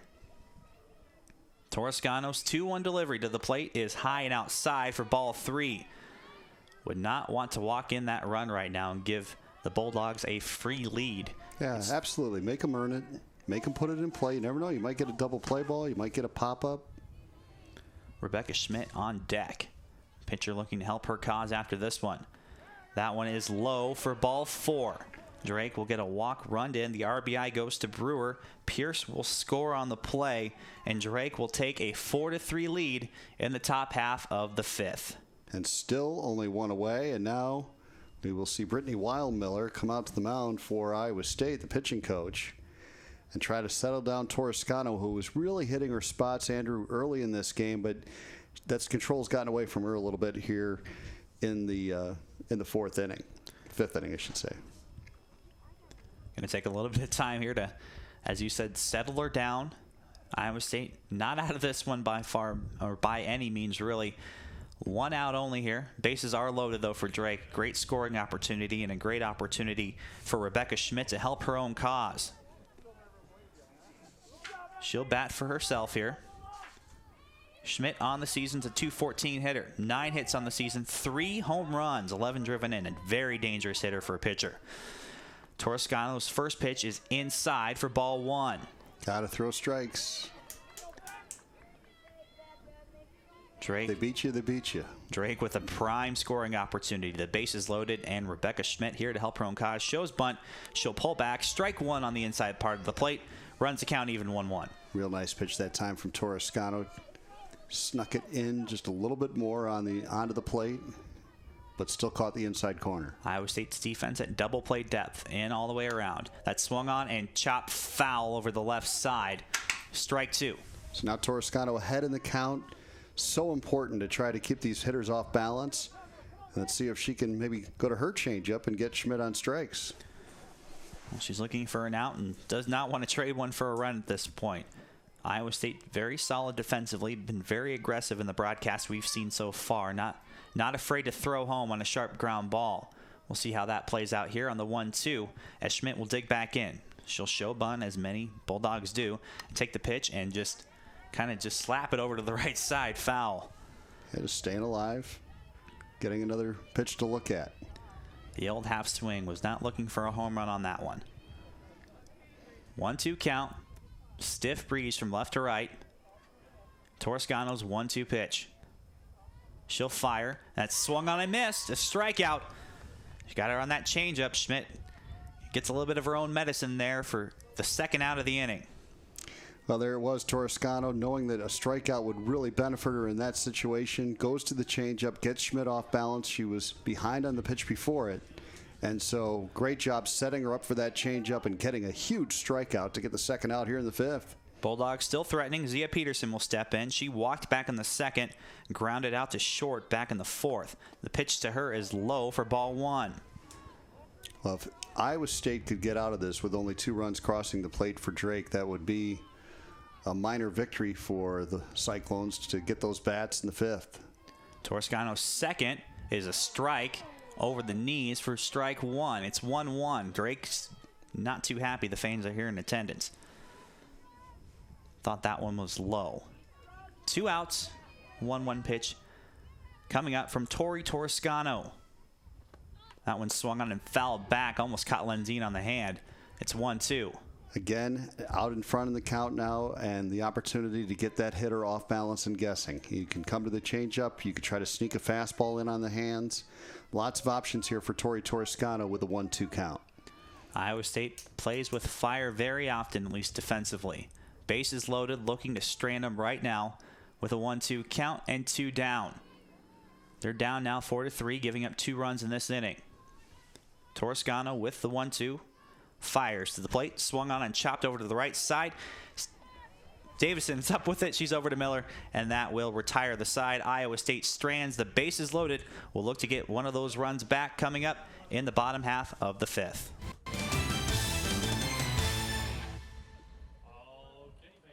Faster internet, better TV at our lowest price ever. Now for a limited time, call Mediacom to get always faster internet with downloads up to 10 times faster than phone line DSL. Plus, boundary-free TV, including all your favorite channels for just $59.95 a month for 1 year. That's 2 services for one incredible value. Or maximize your value with DVR service. 30 meg internet, free on demand and stars for only $20 more. Great savings, no contract required. Call 800-SIMPLIFY. Are you really covered? Not all insurance is the same, and you should have an agent that takes the time to learn about what you need, then tailors a personalized plan that fits your needs. Middendorf Insurance is not like the rest. We're a cut above the crowd. Insurance for your business, farm, home, auto, or other assets. Middendorf Insurance Associates.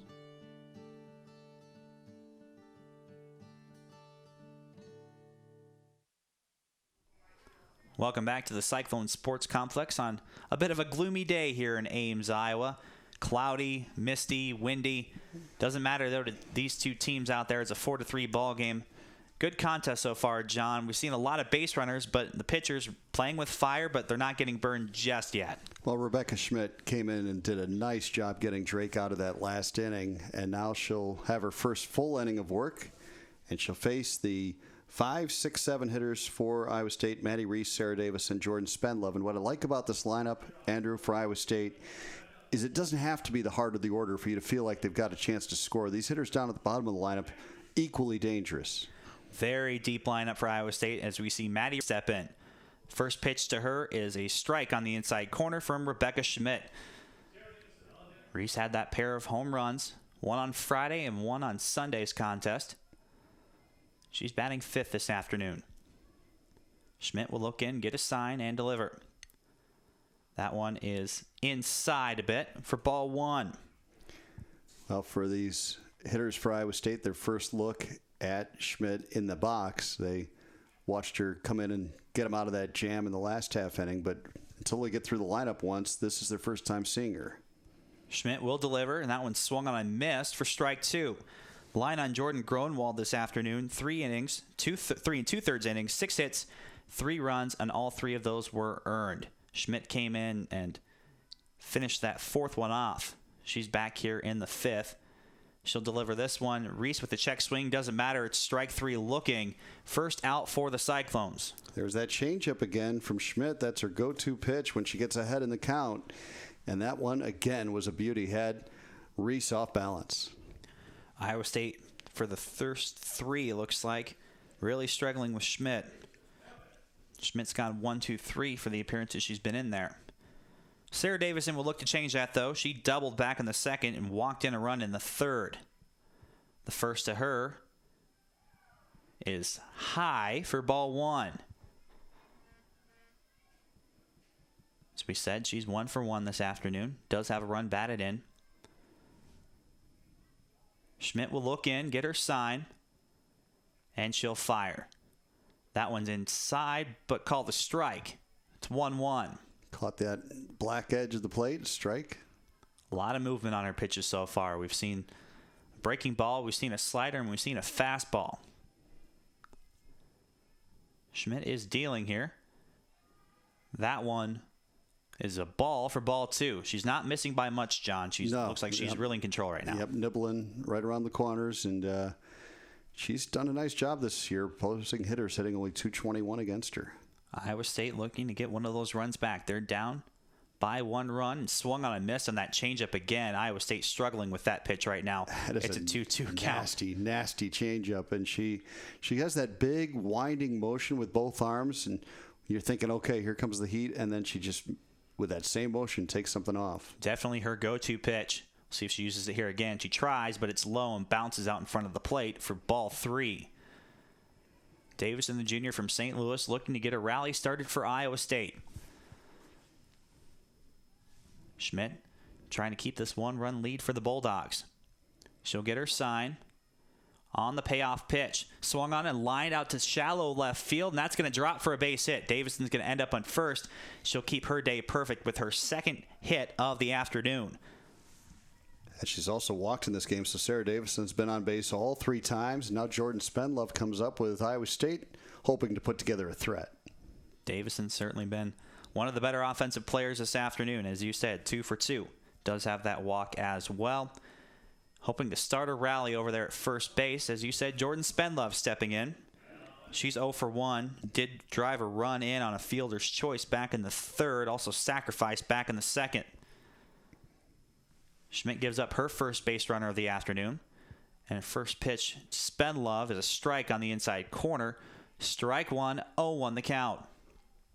1 down here for the Cyclones. Corner infielders are in just a bit, looking potentially for that bunt. Pitch to Spendlove on this one is that changeup again, but low for ball 1. Well, if she starts throwing it too much, Iowa State's going to sit on it. And then those pitches look pretty fat if you're expecting it. Especially once you get to that middle part of the Cyclone lineup. You don't want to let them see that one too much.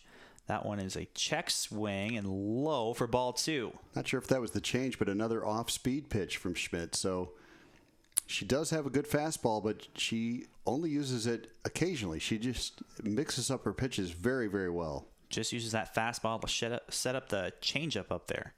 Spendlove will check swing. Doesn't matter. That's called strike. 2-2. There was the change again. And again, first time through the lineup, just a tough adjustment after seeing Gronwald throw mostly fastballs. Spendlove in a bit of a hole here. Davison the runner over at first. At the very least, like to get her over to second. The 2-2 is low and outside for ball 3. A full count again. Back-to-back batters now for Iowa State. It's a 3-2 count. There's 1 down here. It's a 4-3 ball game. Drake leading. Iowa State with a runner over at first. We'll see if Davison goes on the pitch here. And she will. This one swung on and popped up on the infield. She'll have to get back over to first base as that's caught over at first for the second out of the inning by Buck. Yeah, trying to stay out of the double play and the 3-2 count.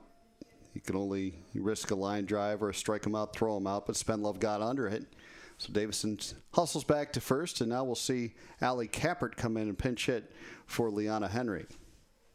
Kappert, the lefty, looking to get things going here. Well, Kappert, with that wind blowing out to right, if she could get a hold of one, she could put Iowa State back in front of this game. I don't think she's homered yet this season, but believe me, she hit plenty of them in high school at Ankeny High. Just a freshman out there. A lot of potential there. She'll catch if Torrescano isn't pitching.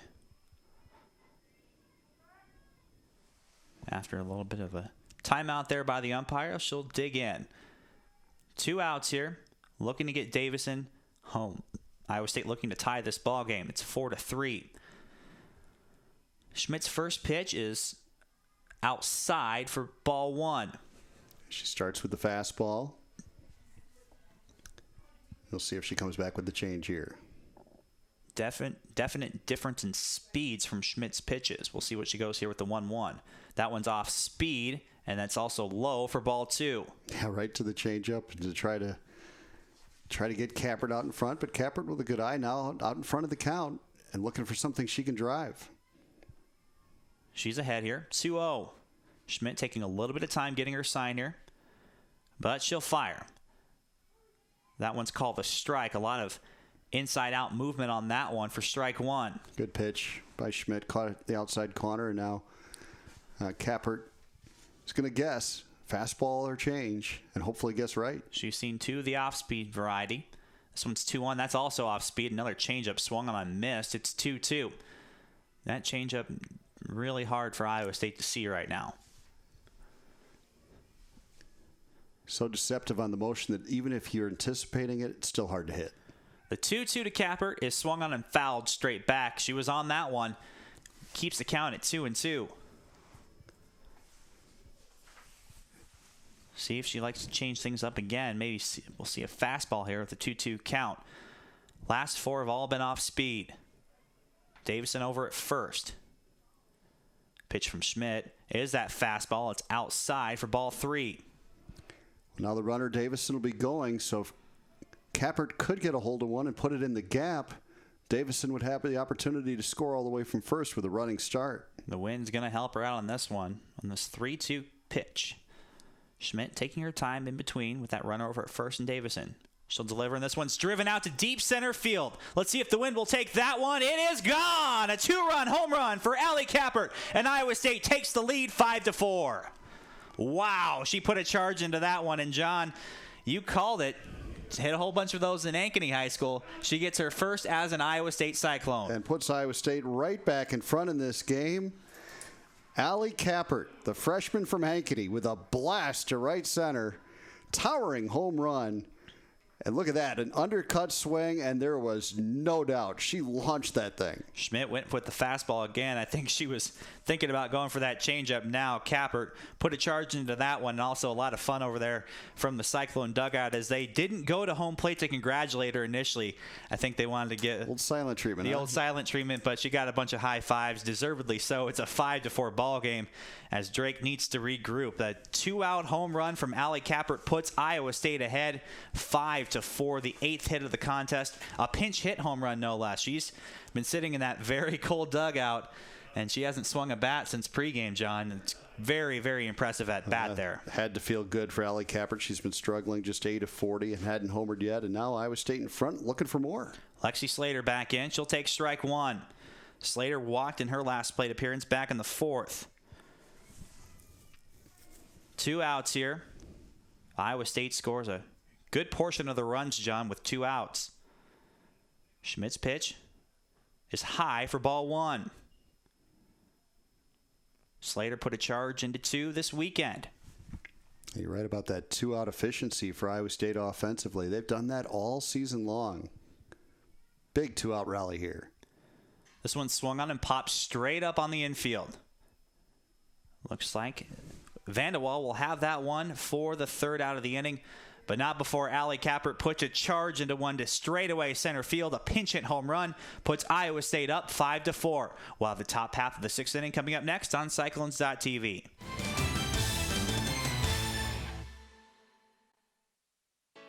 Every day, insurance companies are telling you they're the coolest thing since sliced bread. What can I say? In Mittendorf Insurance, we're still a whole loaf. Truth is, we write home, auto, business, life, and health insurance. We don't have apps on smartphones or tablets. Why? A, it's expensive, and B, no app can advise you on possible coverage gaps. Give us 10 minutes. You may end up with better coverage and a better price.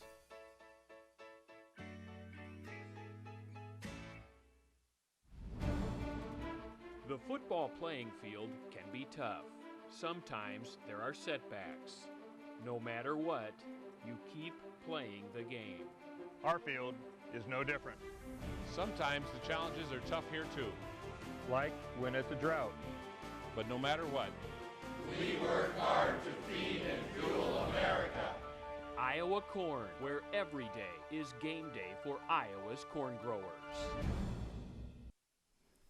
Toscano will finish her last warm-up toss here, pitching once again with a one-run lead. It's 5-4 Iowa State after a 2-run home run back in the bottom of the 5th on a pinch hit by Allie Kappert. We just saw Kappert in the dugout throwing that sweatshirt back on, trying to stay warm, and she came through in a big way with a 2-out, 2-run homer and a pinch hit roll. First home run of her Iowa State career. There are going to be many more to come. We'll see Liz Buck step in. She's 0 for 2, grounded out to first twice, and the second and the fourth. First pitch to her is a strike on the inside part. 0-1 the count. And that's what Stacy Gemeinhardt-Sessler, I'm sure, wanted to see. A strike on the first pitch to Buck. You get that lead back, Andrew, the last thing you want to do is start falling behind hitters. Toscano, the pitch is chopped over to Miller, and it's going to bounce off her glove, so that's a fair ball. And looks like just had a little bit of trouble with that one. Buck is going to be safe over at first. A leadoff base runner for the Bulldogs. The roulette and error, and Toscano, good job making her put it in play. And Miller had all kinds of time because Buck wasn't moving down the line real well, but just couldn't handle it. And so leadoff runner aboard.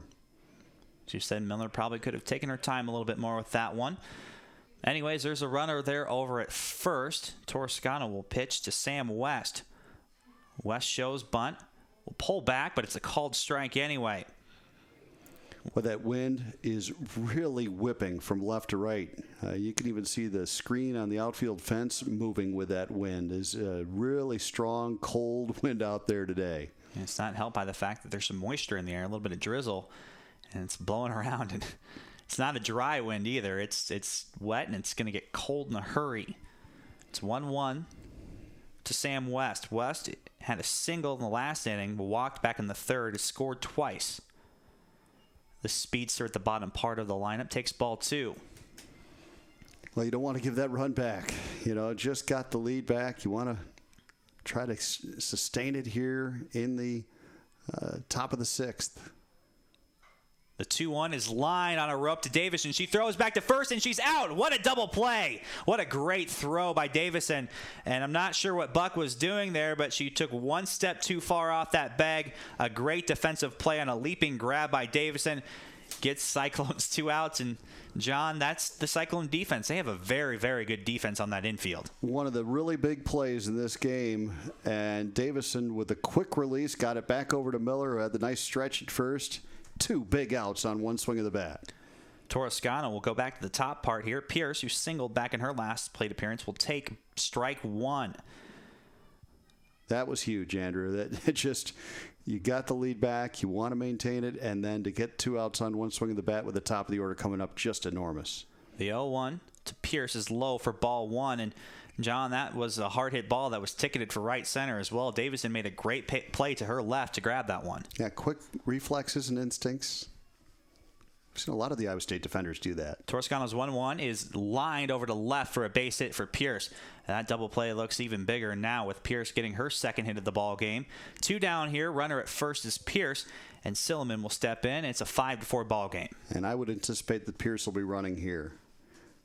She represents the tying run. They want to get her in scoring position for Silliman. And she has not been caught stealing all season, 18 for 18. I would bet that Silliman will be taking here and Pierce will be running. Silliman showing bunt with 2 outs. Not sure if that's what she's going to go with, but she's squared up and she'll pull back. But as you said, Pierce tries to steal and she's thrown out for the first time all season. I think you jinxed her a little bit, John, as that will retire the side. Iowa State will maintain that 5-4 lead with great defensive work. We'll see how the offense can do in the bottom half of the 6th. You're watching Iowa State softball on Cyclones.tv.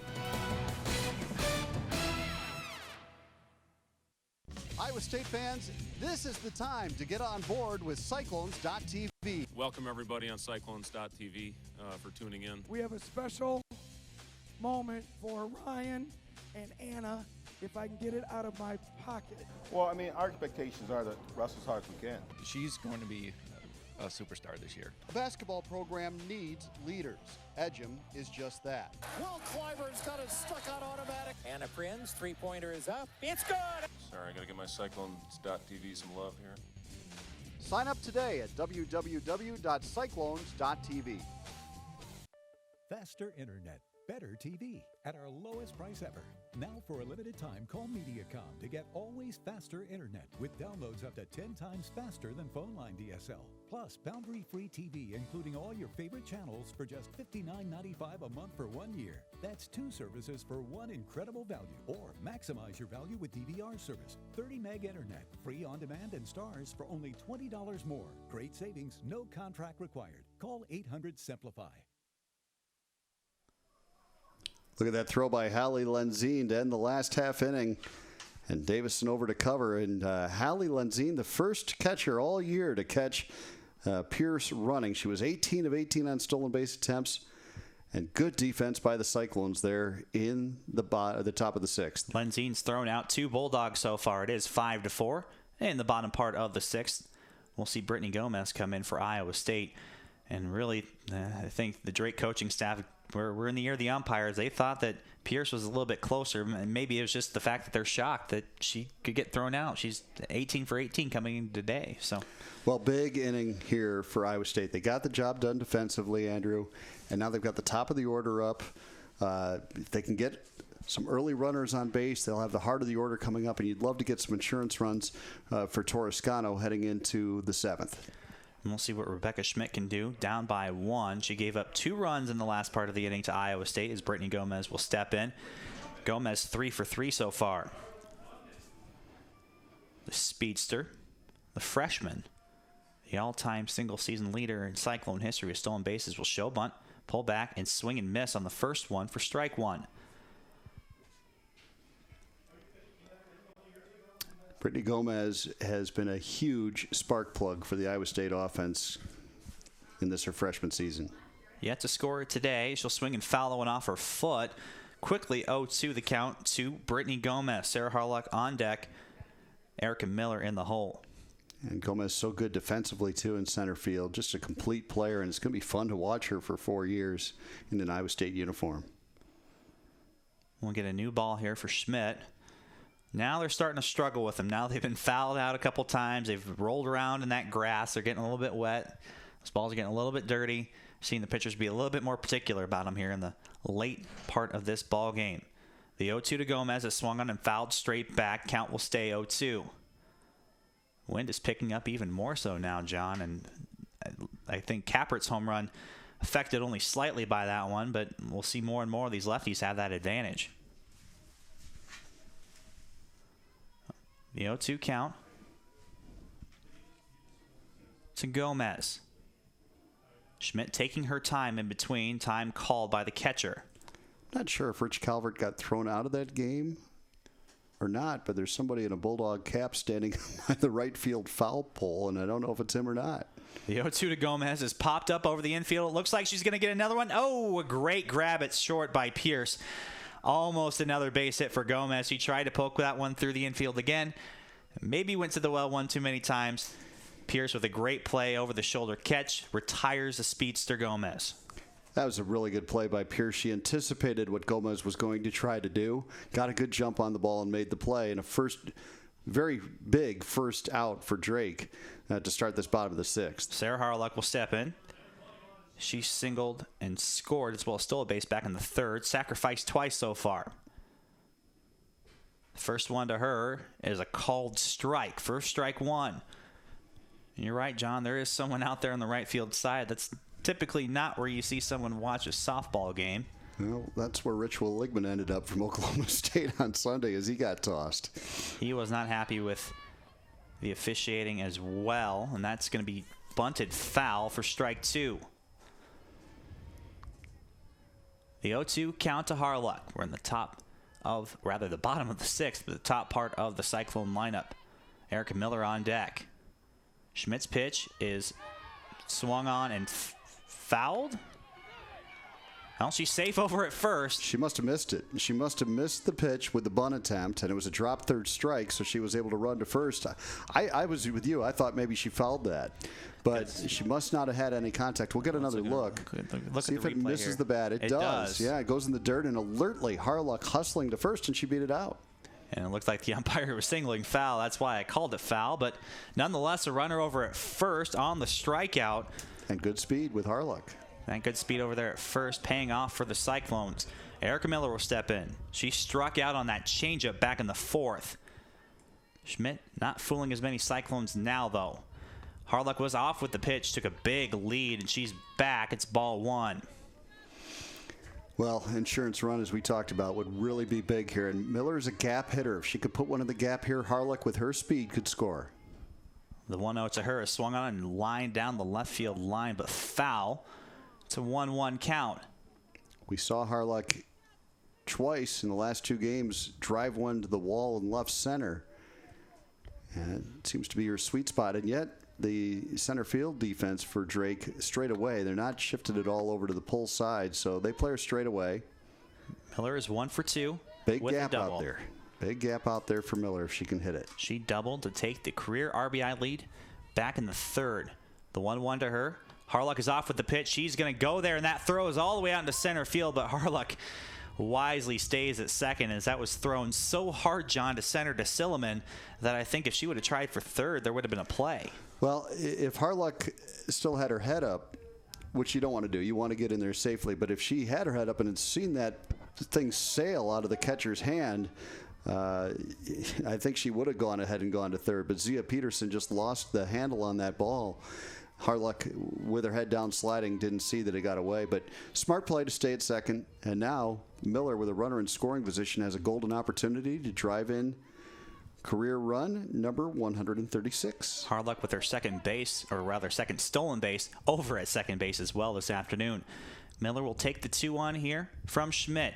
That one bounces, and Harlock is over to 3rd aggressively, and she'll get over to 3rd base. She's running around the bases right now. She has been doing so all day. 7th stolen base in the last 4 games for Sarah Harlock, and now up to 19 on the season. She's chasing down Brittany Gomez. Picked an excellent pitch to do so there. That one bounced. No chance for a throw over to 3rd. Miller will take the 2-1 and swing and miss on the changeup, rather the 3-1, and it's 3-2. Well, now a ground ball to short or second probably gets the run home. A fly ball to the outfield probably gets the run home. So big stolen base there for Harlock. Harlock with 2 steals in this lone at bat. Miller swings and puts a charge into one to left. Looks like Randall will camp underneath it, though. She'll make the catch, but Harlock will score on the sacrifice fly and the RBI in that all-important insurance run in for the Cyclones. It's a 6-4 contest. Well, again, the aggressive base running by Sarah Harlock. A drop 3rd strike. She hustles to 1st, beats it out. Steals 2nd, steals 3rd, and then all it takes is a fly ball from Erica Miller to get her home. And Erica Miller extending her Iowa State career record with her 136th career RBI, and it's a 2-run cushion for Iowa State. Miller got the job done after Harlock's aggressive base running. Tori Toscano will step in. The senior will take strike 1 from Schmidt. It's a 6-4 ball game with 2 out here in the bottom of the 6th. Let's see if Toscano can put a good swing on one. She had that big grand slam in the first game against Oklahoma State and hasn't done a lot with the bat since. Pitch from Schmidt. Check swing. It's low for ball 1.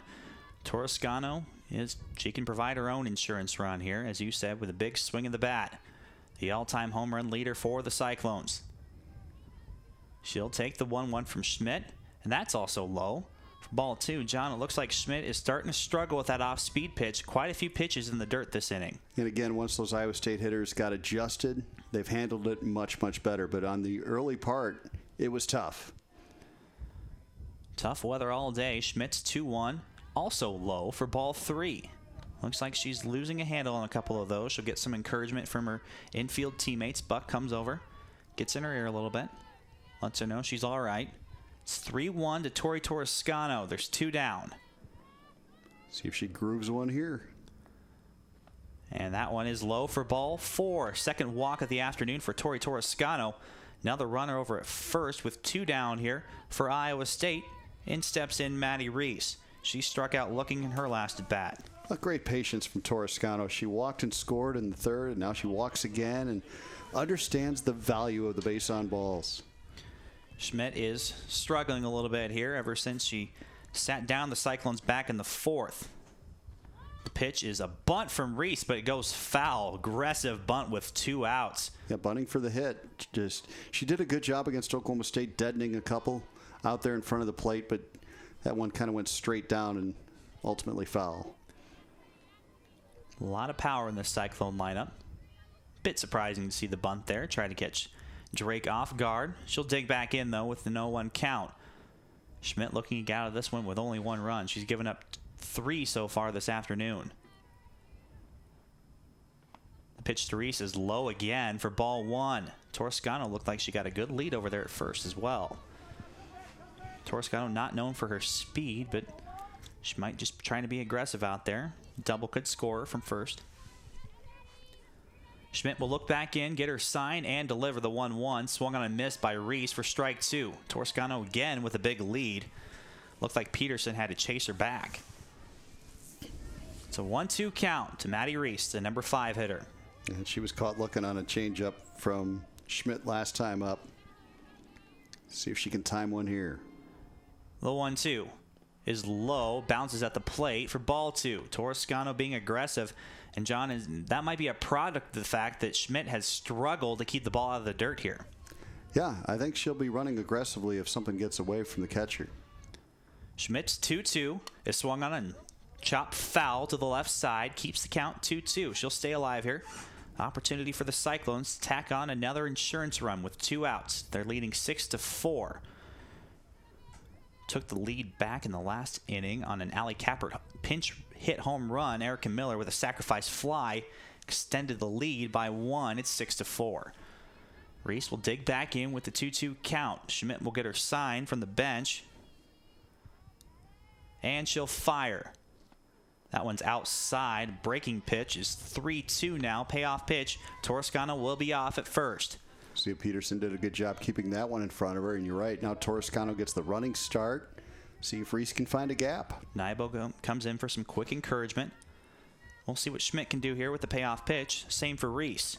Swung on and missed the changeup, and that will retire the side.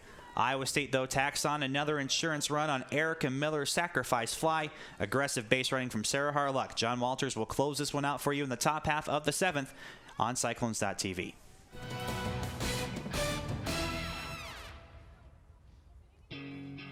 Hi, I'm John Walters. Ames is the home of the Cyclones and so much more.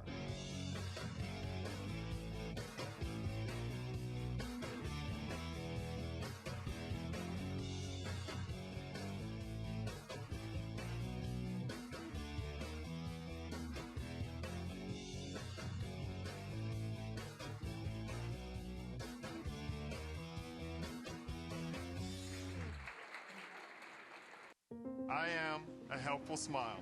I'm a helpful smile. I am a helpful smile. I am a helpful smile. I am a helpful smile. I've been a helpful smile for 23 years. I am a helpful smile. I am helpful smile. I am a helpful smile. I am Hy-Vee. John Walters, Andrew Schneider back at Cyclone Sports Complex. We go to the 7th with Iowa State leading Drake 6-4. The Cyclones again coming from behind to take that lead as they did throughout their 3 games in that sweep against Oklahoma State. And now Tori Toscano will try to get the complete game. She's done a nice job on the mound here today. And it'd be her second complete game in about 3 days' time. She's pitched very well so far. And really this afternoon, she's done it differently than she did this weekend. A lot more control. There's been a lot less jams for her to get herself into. And the defense has been solid, as it has been all season, really, for Iowa State. And a great opportunity to get 4 out of 4 here at the Cyclone Sports Complex. I believe it'll be Macy Silliman to lead it off. Yeah, she will be. For Drake. Pierce good speed. And 2, 3, 4 hitters due up for the Bulldogs here in the 7th. And Silliman takes a strike on the inside corner. Well, the key to this inning is keeping her off the base pass. Right, but it looks like Iowa State maybe not so afraid. They threw out Amy Pierce to end the last one. That's why Silliman's back up there again. Iowa State very good defensively so far today. That pitched low, 1-1. Of course, you don't want to give away a free one here either. And Holly Lenzine, who hasn't had the chance to swing the bat today from that catcher's role because of the designated player, has still made a big contribution to this effort for Iowa State, throwing out a couple of would-be base stealers for an aggressive base-running Drake team. And Silliman gets it through the right side off Toscano's glove, off Davison's glove into shallow right center, and it's a leadoff hit for Macy Silliman. And good speed on the bases again. 4th time she's been on base today. And it brings up Haley Nybo, the team leader in RBIs, as Drake threatens here in the top of the 7th. And Silliman had the old swinging bunt there, and she kind of pushed that one past Toscano and past Davison. If she would have hit that one slightly softer, I think there would have been a play at first. See how aggressive Silliman is on the base paths here with Nybo at the plate. The pitch is inside, ball 1. See how Drake plays this one. As you said, a lot of speed over there at first. The infielders are going to be back, though. It is a 2-run lead, so they're not going to try and push runners across with small ball just yet. I'd be surprised if Nybo isn't swinging away here. Up the middle it goes again off Toscano's glove. Good play, though, by Lexi Slater to flip to Davison for the out.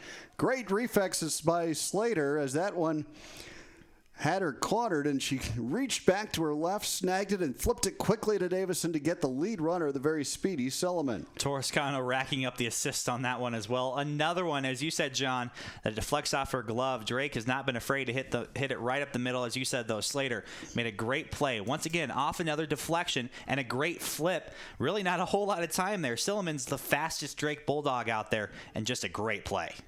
And now the pitch away to Nicole Randall, who had a 2-run double in the 3rd for Drake. And a dangerous left-hand hitter with that wind blowing out to right. Toscano has to be careful here. 1 away in the top of the 7th. And that pitch fouled off by Randall. So Toscano has a 1-1 count on Nicole Randall. With the runner at first, Haley Nybo. Always important to get that first out, and now it's a very similar situation, obviously, to the last at-bat, but now with that 1 out, could he get a double play to end it? There's the opportunity. Miller fires to second for 1. They won't be able to relay it, but they get the lead runner, Erica Miller, firing down to second base to get the lead runner, Nybo, and Randall reaches on the fielder's choice, but 2 away now in the 7th. Oof, I was getting a little worried there that I was predicting too much there, but a great play by Miller. Great strong throw. Davison was playing a little bit deeper on that one with a lefty in the box, so wasn't quite able to get over to first. Laura Brewer at the plate for Drake. 2 away here in the top of the 7th. Tori Toscano trying to go from start to finish. She winds and delivers, and it's launched into left field and deep, and that is Spendlove giving chase. She misjudged it. It'll drop for a hit, and racing home with the lead run, the run is Randall, and it's now a triple, if they rule it that way, for Laura Brewer and Drake within 1. Tough. That wind really took that, didn't it? Yeah, it looked like that. If that would have been hit this weekend, that would have been a very, very clear home run. That was a very high fly ball, though, and the wind caught that one up there. We're looking at the flags out there in center field, and we look at the replay. She struggled to get up, too, as well. Tough break for Iowa State. I think if she would have been able to at least stay on her feet, the runner would have been held to second in Brewer. But now Drake threatening to tie this one. No, Iowa State no stranger to having that tying run on base in the top of the 7th, rather. Schmidt the batter. It is ruled a triple for Laura Brewer and an RBI to get Drake within 1. Well, any other day, that's just a routine last out. The game's over. But Spendlove, a very good left fielder, could not judge it with that win. Now the pitch to Schmidt. Misses, and it's 2-0 to Rebecca Schmidt. The tying run at 3rd in the person of Laura Brewer. Doesn't help that grass is pretty slippery out there because she went back to the warning track, and I think it stopped as soon as it got there and then kind of drifted back over towards the grass, and that's probably part of the reason at least why she slipped. 3-0 the count, and Lenzine out to encourage Toscano a bit. And we said it in yesterday's broadcast, Brent Bloom and I, it's never easy. It's just never easy to get that last out. There's ball 4, and Schmidt's on with a walk. It's so true that the last out of the game is the hardest one to get, and now Lenzine will come out to the mound. I'm talking, calm down Toscano for a second. I think Toscano a little bit frustrated. Not at her teammate. Her teammate made a great effort out there and left. Just frustrated that 21st out, as you said, so tough. And it's been very tough so far for the Cyclones as the pitching coach comes out now to, I think, set something up defensively, get Toscano back in her right mind. A lot of hands in pockets out there. They want to get this one done. There's no short of effort to get through this last out, John, as they want to get back inside and I guess studying wouldn't be a bad alternative right now, being inside and studying for some of those exams and finals coming up in a couple weeks. For some of those players out there, they'd much rather be doing that and maybe looking forward to that trip to Austin as well. But got to get through this one first and that next one tomorrow before we can start thinking about that. Brittany Wildmiller, the pitching coach, out to talk it over with Toscano. There you see the numbers. She's only walked 3 on the day, so she's done a nice job with the control. But the walk there puts runners at first and third. And now Zia Peterson stands in, and the go-ahead run is at first base in the person of Schmidt. Yeah, our camera doing a great job of showing how foggy it is out there. First pitch fouled off. So Toscano gets ahead in the count against Peterson, who is 0 for 2. She did walk in her first at bat. She's grounded out twice to second base. So pressure-packed situation here in the top of the 7th. Iowa State leading 6-5, 2 away, and the 0-1 pitch on the way from Toscano, and Peterson takes outside, ball 1. 1-1 count here, and Iowa State needs to continue to be aggressive. They've been aggressive as they've been in all our broadcasts defensively. Toscano have been much more aggressive today as well, getting those corners on the strike zone. There's the 1-1 fouled back, and it's 1-2 now, and Toscano has the advantage ahead in this count. Let's see if she can finish off Peterson. Yesterday, she ended the game against Oklahoma State, or Sunday, I should say, with a strikeout. Love to do that again here. And Reese, with her hand in her glove, she's getting antsy out there over at third. I think she wants this one to get over with. She wants this out right here. 1-2 the count on Peterson. Toscano rocks and fires. The changeup just misses. It's 2-2. Just missed with that one. The fans wanted that one called a strike. I think everyone but the Drake Bulldogs wanted that one called a strike. It was pretty close there, but still. I think the right call. Right call. 2-2. Agreed. Toscano will try it again. The 2-2 swung on, fouled back. Peterson, a good job staying alive. Yeah, the crowd, I think, excited. The ones that braving this cold weather, but these are the diehards. Yeah, you're not coming out to just spend a few hours in the sun today. You're here because you're a diehard. 2-2 the count. Toscano to Peterson. The changeup up high, and now a full count. And the runners will be going with the pitch. That Cyclone dugout also doing the it's really cold dance in the dugout as well. I think Toscano's going to give it her best pitch right here to try and get this one done. 3-2, 2 away. Toscano rocks and fires, and it's on the inside corner. Strike 3 called, and the ball game is over. Iowa State has won its 4th in a row with Tori Toscano going the distance to get the win. What a great pitch, and that was close. It was not the one that I think she initially wanted, but good tailing action on looked like to be a fastball right there to end that one. Toscano possibly with one of her better pitched games of the season as well as we look at the replay. And that great tailing action. I think Peterson tried to sell it and walk over to first, but Iowa State able to once again escape with another win. They love playing with fire there in this top half of the 7th. They Brazilian bunch, though. They get it done. Well, Toscano started the game by working on that inside part of the plate, and she ends it with that pitch in on the hands, a called third strike, and Iowa State gets its 4th consecutive win. They improved to 18-19 overall. They're tied for 3rd in the Big 12 Conference at 3-3, but it's another non-conference game tomorrow at Drake, and then our next broadcast on Cyclones.tv will be next Wednesday, April 17th, and that's a double dip. 2 against UMKC. Tom Corshell and I will have the call of that one on Cyclones.tv Wednesday, April 17th at 2 o'clock. Come on out to the ballpark and enjoy Cyclone softball. Stacey Gemeinhardt-Sessler's team playing very well right now, having won 4 straight. And Andrew Schneider will visit with Coach Gemeinhardt-Sessler shortly. So stay with us on Cyclones.tv.